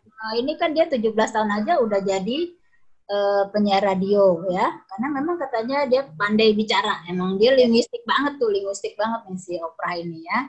Nah, di usia 25 tahun itu kan dia udah punya Oprah show yang besar itu tuh dia masih 25 tahun mulai. Ya, betul. Jadi kalau lebih cepat kita menemukan bakat anak, tentu akan lebih cepat lagi kesuksesan itu akan diperoleh ya. Nah, ini saya ngasih tahu lukisan. Ini tante saya datang nggak ya? Ini lukisan tante saya ini cakep banget nih. Saya ambil karena saya nggak, kita semua saudara-saudara itu takjub. Kok tiba-tiba tante pinter gambar? Soalnya dia SH, sarjana hukum. Tiba-tiba begitu ketemu lagi karena lama di Batam, balik pensiun. Loh, rumahnya penuh dengan lukisan, sejak kapan pinter gambar? Ternyata di sana dia ikut anak-anak semacam kayak Karang Taruna gitu katanya. Dan itu usianya 35 tahun. Sudah 35 tahun up, ternyata dia juga baru tahu ternyata gambar itu pinter ya, gitu. Ternyata aku pinter gambar. Harus distimulus ya. Ketika tidak distimulus ya memang nggak muncul bakat itu ya. Iya, dan yang ini, yang artis Korea ini lukisannya mahasiswi UI. Nah, dia udah pinter melukis, mungkin otodidak. Ya memang otodidak, dia bilang dia otodidak. Dan senengnya sekarang dia jualan nih, ini ada barcode-nya nih. Jadi dia kuliah sambil jualan gambar-gambar yang wajah ini. Ada yang beli nih misalnya, atau ada yang pesan. Nah, jadi dia sambil kuliah dapat duit. Nah, asik kan? Ya. Oke, kesimpulan ya. Minat dan bakat seseorang penting untuk diketahui dan dikembangkan, terutama pada anak-anak. Bakat dibutuhkan dalam proses tumbuh kembang karakter. Ya, jadi kalau bakat itu bagus kita kembangkan, karakter anaknya juga tumbuh. Ya, karakter anak ini lebih positif, lebih kontrol emosi, ya, lebih kreatif, tidak pantang putus asa, ya. Dan dibutuhkan juga untuk proses belajar dia, ya, supaya lebih merekam daya informasinya ya. Dengan mengembangkan minat bakat, seseorang akan lebih mudah menemukan jati dirinya. Kepercayaan diri meningkat sejalan dengan potensi dirinya yang semakin menonjol ya. Cita-cita yang sejalan dengan minat dan bakat ya. Nah, itu tentu akan memudahkan anak untuk mencapainya. Hemat biaya ya dan waktu. Jadi nggak muter-muter dulu kemana-mana kayak Kolonel Sanders tadi ya. Coba dari dulu dia buka warung, kenapa jadi pemadam pembakaran dulu, kenapa jadi tukang bangunan dulu gitu ya. Jadi nggak muter-muter dulu. Kemudian dengan mengetahui minat dan bakat akan memudahkan orang untuk merencanakan masa depannya. Dan kunci sukses itu seperti kita ketahui adalah harus mengenal diri kita sendiri. Potensi, karakter, tadi ya, kita punya bakat, ya, kenali diri sebaik-baiknya dan tingkatkan terus kemampuan minat dan bakat. Baik, saya kira cukup. Ya, ini hadiah buat ibu-ibu yang datang ya, dapat banyak diskon tuh Bu. Tuh di screenshot aja tuh, nanti tinggal ke Bulalas tuh ya. Ya, terima kasih Bu. Saya tutup ya presentasi dari saya, mudah-mudahan bermanfaat. Ya, sekarang mungkin masuk acara diskusi. Terima kasih atas perhatiannya. Assalamualaikum warahmatullahi wabarakatuh. Waalaikumsalam warahmatullahi wabarakatuh. Terima kasih banyak Ibu Lisa atas pemaparannya yang luar biasa banget, jelas ya, dan sangat-sangat bermanfaat buat kita semua. Yang patut kita garis bawahi bahwa minat dan bakat itu ternyata berbeda ya, ya Bunda. Kalau minat itu adalah kesukaan, sedangkan bakat adalah kecepatan menguasai, ya. Jadi tidak ada lagi nanti ke depannya yang mengatakan bahwa minat dan bakat itu sama. Demikian. Nah, apa itu bakat dan sebagainya tadi sudah dipaparkan. Nah, karena waktu semakin mepet ya, hanya tinggal sisa waktu 30 menit ke depan. Jadi saya tidak akan panjang lebar, langsung saja saya bacakan. Ada pertanyaan Ibu Lisa? Ada pertanyaan ini? Ya, silakan. Pertanyaan pertama adalah dari Ibu Azizah. Oh iya. Bu, anak sekarang lebih senang main gadget. Jadi menentukan minat dan bakatnya agak susah. Apa harus ikut tes tertulis? Begitu Bu Lisa, silakan dijawab dulu biar ikut tes fingerprint aja, lebih gampang buat anak. Gak usah tertulis, pusing nanti dia mikir, ya. Karena itu cocoknya buat anak kuliahan ya, atau yang mau cari pekerjaan, ya. Tapi kalau masih sekolah-sekolah, fingerprint lebih cocok, ya. Kalau untuk pengamatan mungkin agak sulit ya, karena main game dulu. Kalau dulu mungkin kita masih pakai ya, boleh saya masih cocok-cocok aja pengamatan. Anak kan explore keluar ya, explore-nya banyak ya, ruang explore-nya banyak, dan apalagi kayak masa pandemi begini kan emang gak boleh keluar ya, jadi kita mengeksplor anak juga. Lanjut. Jadi lebih cocok kalau untuk anak-anak itu disarankan biometri ya. Ya, biometri saja. Bawaan lahirnya, sehingga di saat itu kita bisa menstimulusnya. Gitu ya, boleh saya. Ya. Oke. Pertanyaan yang kedua adalah, saya mau tes minat bakat untuk anak kecil usia 4 tahun. Apakah bisa? Oh, bisa. Itu tanya Bu Laras tuh. Bisa ya, Bu ya? Ya, insya Allah kalau biometri ini memang sebenarnya sejak lahir, sejak sidik jari itu terbentuk, sudah bisa ya Bu Lisa ya, cuma memang ukurannya terlalu kecil. Jadi disarankan di atas 3 tahun. Jadi untuk umur 4 tahun ini, putra atau putrinya Bu Endang, insya Allah bisa. Oke, ya Bu Lisa. Ya, lanjut. Lanjut, pertanyaan berikutnya adalah, bagaimana jika anak memiliki minat dan bakat lebih dari satu bidang? Apakah tetap kita kembangkan atau difokuskan pada satu yang sangat ia minati? Dan bagaimana bila bakat tersebut di masa remajanya dengan beriringnya waktu harus berbeda dengan jurusan yang harus diambil karena suatu hal, misalkan faktor ekonomi ataupun hal lainnya? Ya, memang bakat itu tidak akan satu ya. Kalau dari tes fingerprint tadi, itu kan ada kombinasi ya. Betul, ada 8 ya. Kinestetik dan dia interpersonal ya. Jadi justru anak yang memiliki bakat banyak itu nanti akan jadi multi talent. Ya, multi talent itu saya ya Bu Laras ya, hasil tes finger saya ya. Hasil tes finger saya itu banyak banget. Banyak banget Bu Lisa. Jadi nggak apa-apa Bu, Ibu malah bagus kalau anak Ibu itu bakatnya ada, berarti pilihan ya. Pilihan nanti dia mau jadi apa atau bidang apa yang akan dia jadikan sebagai profesi, pilihannya akan lebih luas. Dan nanti akan mengkerucut kalau dia punya minat. Nah, ini kan tadi dari bakat ya, dari tes bakat. Nanti kalau dia punya minat, kita tanyakan mau kemana minatnya itu. Yang penting minatnya jangan lari, jangan kabur dari bakat tadi yang udah bagus-bagus tadi ya. Yang sejalan, pilih yang sejalan. Ya gitu ya kira-kira ya. Tadi ada apa? Tadi remajanya apa tuh? Jadi gini, ketika dia memilih di saat mungkin kecil ya, kan kita dites bakat nih. Terus ternyata kecerdasannya ada 3 atau 4 yang dominan. Nah, di situ kan pilihan karirnya banyak banget ya, Bu Lisa. Kemudian kita stimulus semuanya supaya minat itu tumbuh di atas bakatnya. Ya. Nah, itu kita tanya dong, kita kembangkan minat tadi. Kenalkan dengan profesi-profesinya ya. Nah, kemudian akan timbul profesinya, nanti minatnya mau yang mana? Ya, minatnya di mana? Yang penting di 4 atau 3 bakat terkuatnya. Ya, memiliki kecepatan tadi tidak lari dari bakat yang sudah ditemukan ketika dia masih kecil. Nah, waktu kecil mungkin dia di intrapersonal, di nomor 1. tapi ketika udah besar pasti kan ada pengaruh lingkungan tuh ya, ada pengaruh lingkungan. Kemudian menurut Ibu Hana Hussein itu dia harus berubah, yang tadinya mungkin jadi psikolog, taunya dia berubah nih, bukan psikolog lagi, misalkan jadi guru, misalkan gitu kan, berubah tuh minatnya. Nah, karena minat berubah atau karena memang faktor ekonomi yang mungkin kalau masuk tadi ke dokteran ya tidak sanggup gitu ya, karena begitu mahal. Nah, itu bagaimana?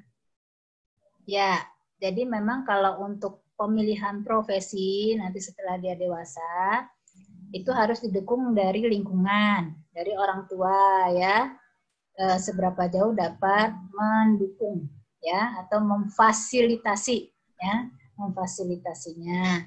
Nah, kalau misalnya syukur-syukur sesuai kemampuan dengan minat bakat anak tadi, alhamdulillah.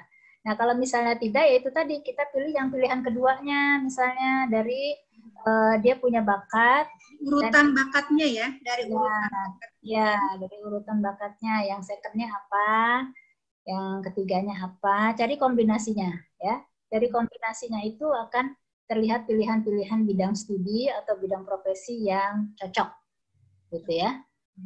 Nanti ada semacam ini juga, kalau di Allsmart itu ada semacam tes karakternya ya. Ya, ada kepribadian.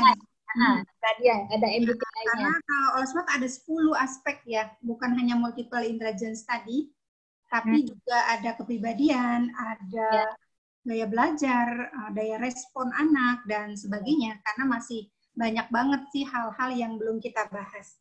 Jadi kalau untuk tes Winger yang Allsmart ini hasilnya tidak satu diagram itu saja, hasilnya banyak nanti ya. Ada daya motivasinya bagaimana, ada besar otak kanan, otak kirinya bagaimana gitu ya. Ya kita lanjut dulu pertanyaan berikutnya. Pertanyaan berikutnya adalah dari Bu Tati, untuk melihat minat bakat anak autis gimana ya Bu bicaranya membeo? Untuk gerak senangnya loncat-loncat, mengamati minat bakatnya bagaimana? Oh ya, anak autis ini ya maaf ya. Jadi anak autis itu memang ada kesalahan dari strukturnya otak ini ya.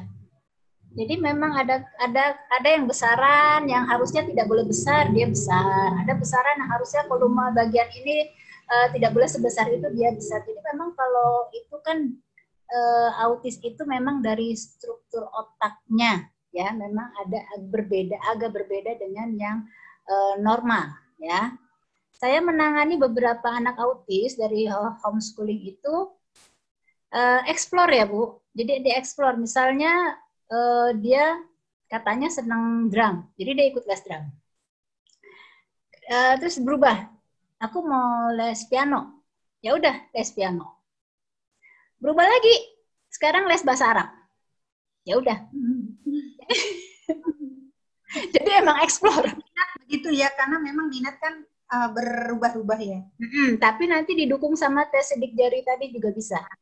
Jadi dari tes Allsmart sidik jari, kemudian kita arahkan yang mana yang mau dieksplor beneran. Memang agak effortnya, usahanya harus lebih keras untuk ibu-ibu yang memiliki anak autis. Karena daya konsentrasinya itu karena ada miss dari otaknya tadi, daya konsentrasinya itu sulit ditebak gini. Dia kalau udah konsentrasi, sebenarnya konsentrasi banget tuh, nggak mau nengok-nengok yang lain. Tapi kapan dia konsentrasinya, itu kita nggak bisa nebak, mau-maunya sendiri gitu. Jadi nggak bisa dipaksa, ayo sekarang belajar ya, udah waktunya belajar, udah bel sekolah gitu, susah. Ya, sulit ditebak. Tapi saat dia itu konsentrasi sekali, anak autis itu konsentrasinya penuh, ya, bahkan nggak mau nengok kiri nengok kanan, ya. Cuma memang pengarahannya yang susah diarahkan. Ya. Jadi cocoknya tuh kalau untuk anak-anak berkebutuhan khusus ini malah memang biometri ya, karena dia harus jawab pertanyaan gitu ya. Diamati juga agak sulit. Jadi memang yang paling cocok adalah biometri, karena selama sidik jari dia tidak ada masalah, ya semua insya Allah terdeteksi. Demikian ya Bu Lisa. Ya, kira-kira seperti itu. Kemudian ini lanjut, ada pertanyaan berikutnya adalah dari Bu Nani. Untuk menentukan ekskul di sekolah, sepertinya perlu mengetahui minat dan bakat siswa-siswi tersebut. Baiknya, perlu nggak adanya tes biometri di sekolah? Sebenarnya perlu ya, sekolah-sekolah harusnya tes ya, karena Kalau di sekolah yang sekarang ini kan dari Diknas udah wajib ya, dari Diknas itu kan wajib menampung 8 kecerdasan anak. Tapi ada sekolah yang nyuekin aja, nggak usah lah gitu ya. Ibu-ibunya juga nggak mau bayar lagi gitu ya. Tapi kalau sekolah yang bagus, itu 8 multiple intelligence tadi ditampung dalam ekskulnya. Itu sekolah yang bagus ya. Jadi dia ada ekskul musik, ada ekskul semua ya. Ada ekskul macam-macam ya. Itu untuk menampung daya imajinasi anak di otak kanannya itu. Tapi memang tergantung sekolahnya. Nah, ketika memilih ekskul orang tua kan bingung ya, maksudnya ya. Boleh dengan tes Allsmart dulu. Tetapi memang itu tadi tergantung sekolahnya. Sekolahnya menyediakan nggak fasilitas ekskul yang banyak tadi ya. Kadang-kadang tidak semua sekolah kalau menurut saya ya, masih sedikit lah, paling yang ada misalnya gambar ya. Kemudian musik aja jarang, masih jarang saya lihat ekskul musik ya. Ya, lanjut. Mudah-mudahan ke depannya ya. Tapi kita Allsmart sudah banyak ya yang bekerja sama dengan sekolah-sekolah. Alhamdulillah sudah banyak sekali sekolah yang terbuka ya, bahwa untuk saat ini itu tes biometri ini sangat dibutuhkan, terutama untuk anak-anak yang TK, SD, SMP, SMA, sehingga pada saat SMA sudah tidak ada yang galau gitu ya untuk memilih jurusan. Ya, diusahakan ketika memilih penjurusan kuliah atau kalau di SMA kan udah penjurusan IPA IPS ya. Nah, untuk awalnya itu anak tuh udah sesuai IPA atau IPS-nya udah sesuai dengan tes bakatnya dia. Itu akan berbeda.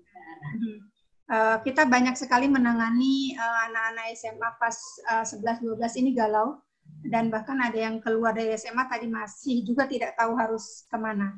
Dan alhamdulillah sih sudah mereka mendapatkan solusinya dari Allsmart. Oke, selanjutnya dari Bapak siapa ya, ini nggak ada namanya, Galaxy M20 mau tanya, kalau di Medan perwakilan Allsmart ada nggak ya? Belum ada Pak di Medan, mungkin Bapak mau buka cabang di sana Pak, nanti hubungi saya. Begitu. Oke, selanjutnya dari Bu Reni. Bu Lisa, dulu anak saya pernah ikut tes Finger. Apakah hasil tes tersebut bisa sama jika ikut tes biometri Allsmart maksudnya? Itu Bu Lisa. Tes Finger-nya apa? Mungkin yang Stephen ya, hasilnya beda. Hasilnya beda dalam pelaporannya maksudnya. Hasilnya beda dalam pelaporannya ya. Kalau yang Allsmart itu jauh lebih detail, kemudian ada 10 aspek ya, 10 aspek ya, Bu Laras ya, yang akan dilaporkan, yaitu tadi daya motivasi, kemudian gaya belajarnya dia, kemudian otak kanan otak kiri, kemudian tadi multiple intelligence, kemudian bakat, kemudian banyak lah ya, ada 10. Kalau yang sebelumnya itu tes Finger zaman dulu itu kayaknya cuma 1 sertifikat gitu ya. 1 sertifikat, nanti dia cocoknya bidangnya ini, cocoknya bidangnya ini, langsung ke profesi yang dituju ya. Jadi hasilnya beda dalam bentuk pelaporan, cuma kalau hasil tes Finger-nya harusnya kalau untuk misalnya ruang lingkup bakatnya harusnya yang diperoleh nanti sama, tapi karena pelaporannya tadi beda jauh ya, pelaporannya beda jauh antara yang Stephen dengan Allsmart, jadi tidak bisa disamakan begitu ya, tidak bisa disamakan karena pelaporannya bentuknya beda sekali ya, lebih detail yang Allsmart. Ya, perbedaan ini juga dikarenakan karena beda metode ya Bu Lisa. Kalau yang lain itu metodenya kecerdasan tunggal, sedangkan kita kecerdasan majemuk, begitu. Oh iya. Dan, ya, mereka untuk kepribadiannya itu 2 grafik, sedangkan Allsmart menggunakan MBTI 4 grafik. Demikian ya Ibu Reni. Oke, selanjutnya ada dari Ibu Fitri. Mau nanya Bu, untuk menentukan penjurusan anak ketika melanjutkan sekolah ke SMA, apakah tes biometri atau fingerprint bisa jadi rujukan? Selain itu, sekolah juga melihat dari nilai MAPEL selama anak di SMP. Apakah nilai MAPEL selaras dengan hasil tes biometri atau fingerprint? Ya, saya iseng-iseng ya, meng-fingerprint diri saya sendiri dan anak-anak saya semua di fingerprint. Sego ya? Ya, dan hasilnya itu luar biasa ya, karena gini, Ya itu tadi kalau saya tiba-tiba saya multi talent banget gitu, segala jadi bisa katanya.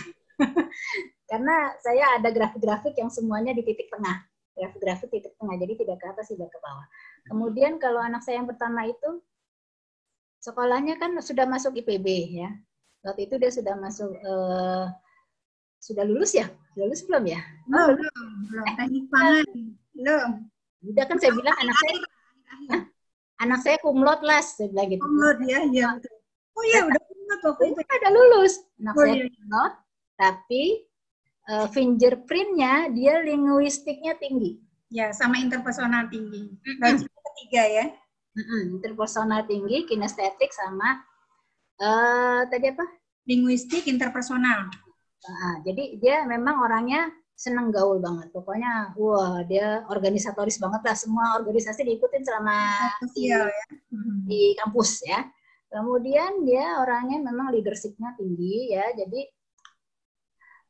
memang seneng kita di organisasi tadi ya. Kemudian apa tadi? Kinestetik. Dia juga linguistik, sehingga dia memang kata Bu Lisa memang jago berdebat juga. Ya itu karena dia udah keren banget. Berdebat, jago ngomong. Jadi dari kecil sebenarnya dia itu udah kelihatan ya sebenarnya. Nggak bisa diam. Jadi kalau berada di suatu tempat, misalnya kita bawa ke undangan, ya, itu yang ngobrol sama teman ayahnya dia, bukan ayahnya sama temennya. Jadi yang ngobrol anak saya sama teman ayahnya. Terus kalau ada tamu datang ke rumah, tamu saya nih, ntar dia ngobrol sama ibu-ibu itu gitu. Sayanya nggak ngomong-ngomong, sampai saya bilang, udah dong kapan mama ngomongnya, kamu terus yang ngomong. Gitu. Pak Profnya diam aja ya. Bukan itu tamu saya. Ternyata memang dia linguistiknya tinggi ya. Daya bicaranya bagus ya, tinggi ya. Nah, ternyata dia di sekolahnya kenapa kumlot? Ya mungkin karena dia rajin belajar gitu aja deh. Karena dia rajin aja bawa ujian belajar itu aja. Matematiknya kan nomor 3. Matematiknya nggak terlalu tinggi lah, biasa standar. Ya tapi karena distimulus terus di bidang itu, maka itu menonjol. Ya. Jadi sebenarnya dia punya kekuatan lain, yaitu linguistik dan interpersonal. Ya, jadi karena sudah sekolahnya sudah selesai ya, nggak mungkin ditarik mundur. Jadi saya cuma cari bidang pekerjaan yang membutuhkan kamu banyak ngomong, kamu tersalurkan, tapi kamu punya ijazah itu nggak nganggur. Ya udah satu-satunya jadi dosen. Jadi kayak ayahnya kayaknya cocoknya, karena dia emang senang bicara ya. Ya itu supaya manfaat ilmunya juga tidak tersia-sia, ya mungkin ya jadi dosen ya cocoknya. Kalau jadi riset peneliti kayaknya diam di dalam laboratorium nggak cocok. Stres itu. Ya.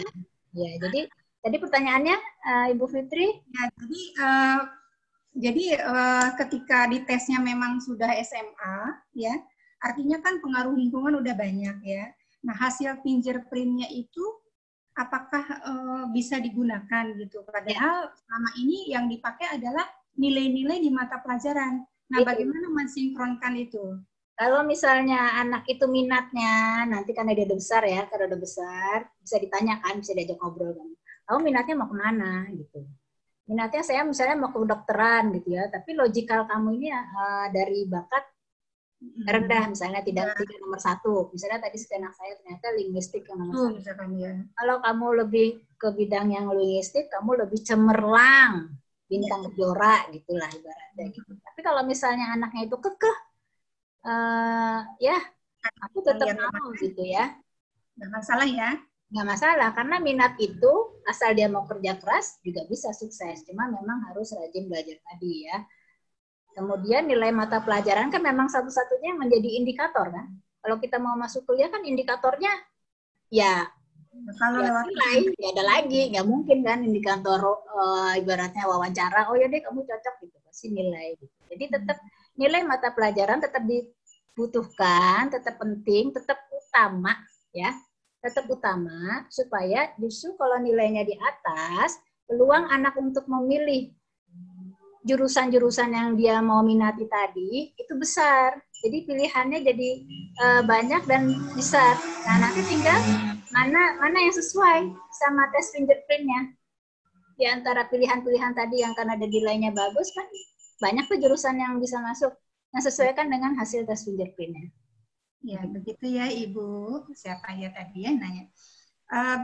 Bu Lisa, alhamdulillah ini sudah semua terjawab pertanyaan-pertanyaannya. Sesuai janji kita tadi, tolong dipilih 3 pertanyaan terbaik. Nanti akan mendapatkan hadiah dari... Kayaknya Bu Lalas deh yang milih. Saya nggak nggak ngikutin pertanyaannya tadi. Coba jawabannya. Kalau gitu nanti kita kontak aja ya, karena semuanya sudah ada nomor kontaknya. Nanti kami akan kontak ibu-ibu yang mendapatkan hadiah. Ya. Tapi hadiah yang 30% diskon untuk tes All Smart diberikan kepada semua peserta yang hadir hari ini. Ya, tadi ada diskon diberikan, silakan digunakan. Satu lagi nih, saya sebenarnya senang banget nih ada Bu Iva. Ayo dong, kasih komen. Ini pakar nih, pakar psikolog, pakar master kriminal. Ya, ayo Bu Iva, masih ada waktu kan, Mas? Masih. Yuk. Silakan Bu Iva. Terima kasih banyak udah hadir, Bunda Iva. Ini seorang konselor yang luar biasa. Nanti kita juga seminar berikutnya, webinar berikutnya dengan Bunda Iva. Oh, ilmunya banyak banget, luar biasa. Mudah-mudahan beliau bersedia nanti ya. Jadi ikuti terus webinar All Smart ya. Nanti akan ada pembicara-pembicara yang luar biasa. Mangga Bu Iva. Baik Bu Lalas dan Bu Lisa. Saya pakai apa namanya? Virtual background. Nanti kalau tiba-tiba saya kayak lagi di diskotik, harap maklum. Oke, siap. Pantesan. Jadi teman-teman, saya cuma mau sharing aja ya. Sharing apa tuh? Gitu. Saya sharing tentang hasil All Smart saya. Yang bikin saya kaget ya. Sebelum saya ikut All Smart, saya itu paling seneng kalau dibilang seniman. Gitu. Seniman di bidang apa? Beras, saya bukan seniman. Saya tuh pengamat musik. Saya bisa baca partitur. Terus saya seneng sama orkestra. Saya kalau nonton film, yang pertama saya lihat bukan filmnya, tapi orkestranya itu yang nulis siapa, yang pegang siapa. Pasti filmnya bagus. Jadi saya merasa bahwa keahlian saya atau bakat saya itu di bidang musik. Begitu dites, ternyata musik saya itu rendah sekali. Kaget dong saya, antara nggak terima gitu ya. Tapi saya kembali lagi, bahwa keahlian saya di bidang musik itu nggak bisa berkembang maksimal. Karena apa? Memang saya nggak ada bakat. Jadi saya cuma bisa mengamati, saya cuma bisa memainkan, tapi saya tidak punya keahlian yang lebih bagus lagi untuk mencapai nilai akhir mungkin seperti Bu Lisa. Nah, tapi kenapa saya bisa? Karena saya dari kecil distimulus itu. 5 kakak saya laki-laki semua dan semuanya bisa pegang alat musik. Jadi dari kecil saya bangun tidur udah ketemu sama ukulele, ketemu sama gitar, ketemu sama keyboard dan lain-lain. Jadi dari situ saya merasa bahwa kalau anak kita nggak ada bakat di bidang itu, tapi kita stimulus, hasilnya akan maksimal. Gitu. Jadi jangan pernah bilang begini, oh ternyata anak saya di bidang ini kok kecil, tapi kok selama ini saya saya memotivasinya di bidang ini. Kalau motivasinya oke, hasilnya pasti oke. Nah, yang di bagian apa sih Bu Lalas? Yang saya bagian itu loh Bu Lalas. Logik matematik.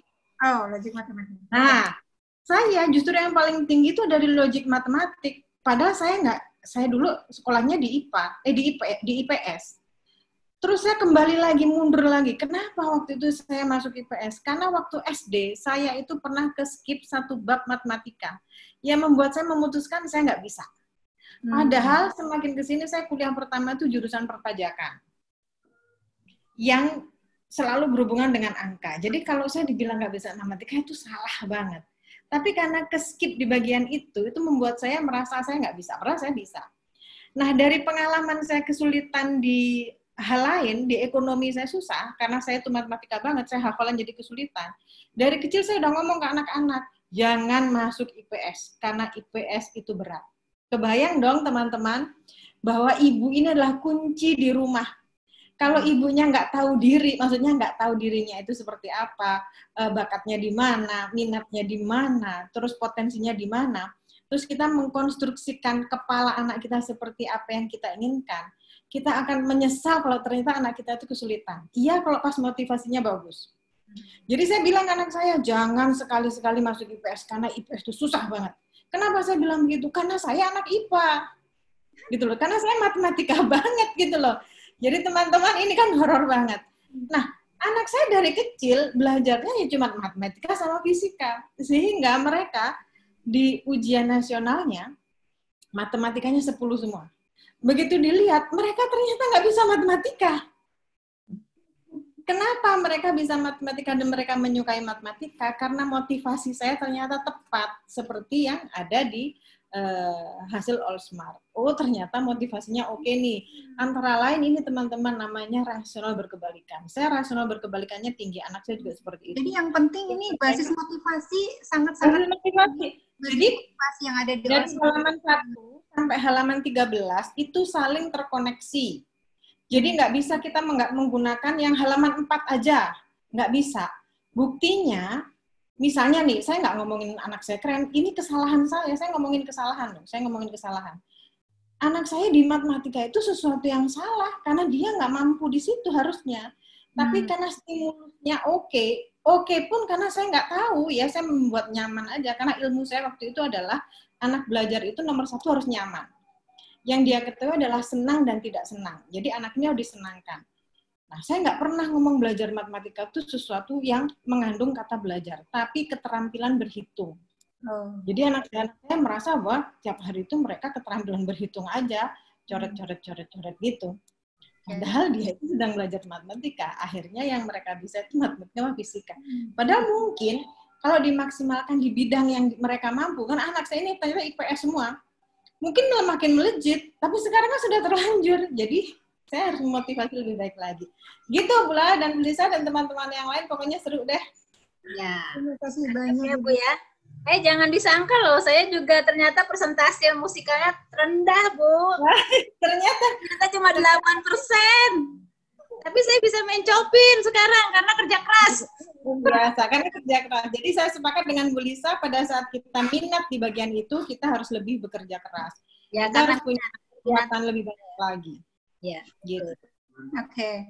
Jadi pada intinya perlu digarisbawahi ya Bunda bahwa tes nanti hasil tesnya misalkan seperti yang diceritakan oleh Ibu Lisa dan Bunda Ipa, bahwa ketika kita walaupun bakat anak itu lemah di satu bidang itu, misalkan kecerdasan logiknya nomor 7, nah terus nggak bisa dong dimunculkan atau distimulus. Oh bisa juga menjadi prestasi. Tapi itu tadi ketika bakat dia lemah di situ, berarti kalau kita pengen dia berprestasi atau bercita-cita di bidang itu, berarti dia belajarnya harus lebih kuat, ya, memotivasinya harus benar, sehingga dia bisa mencapai apa yang diharapkan.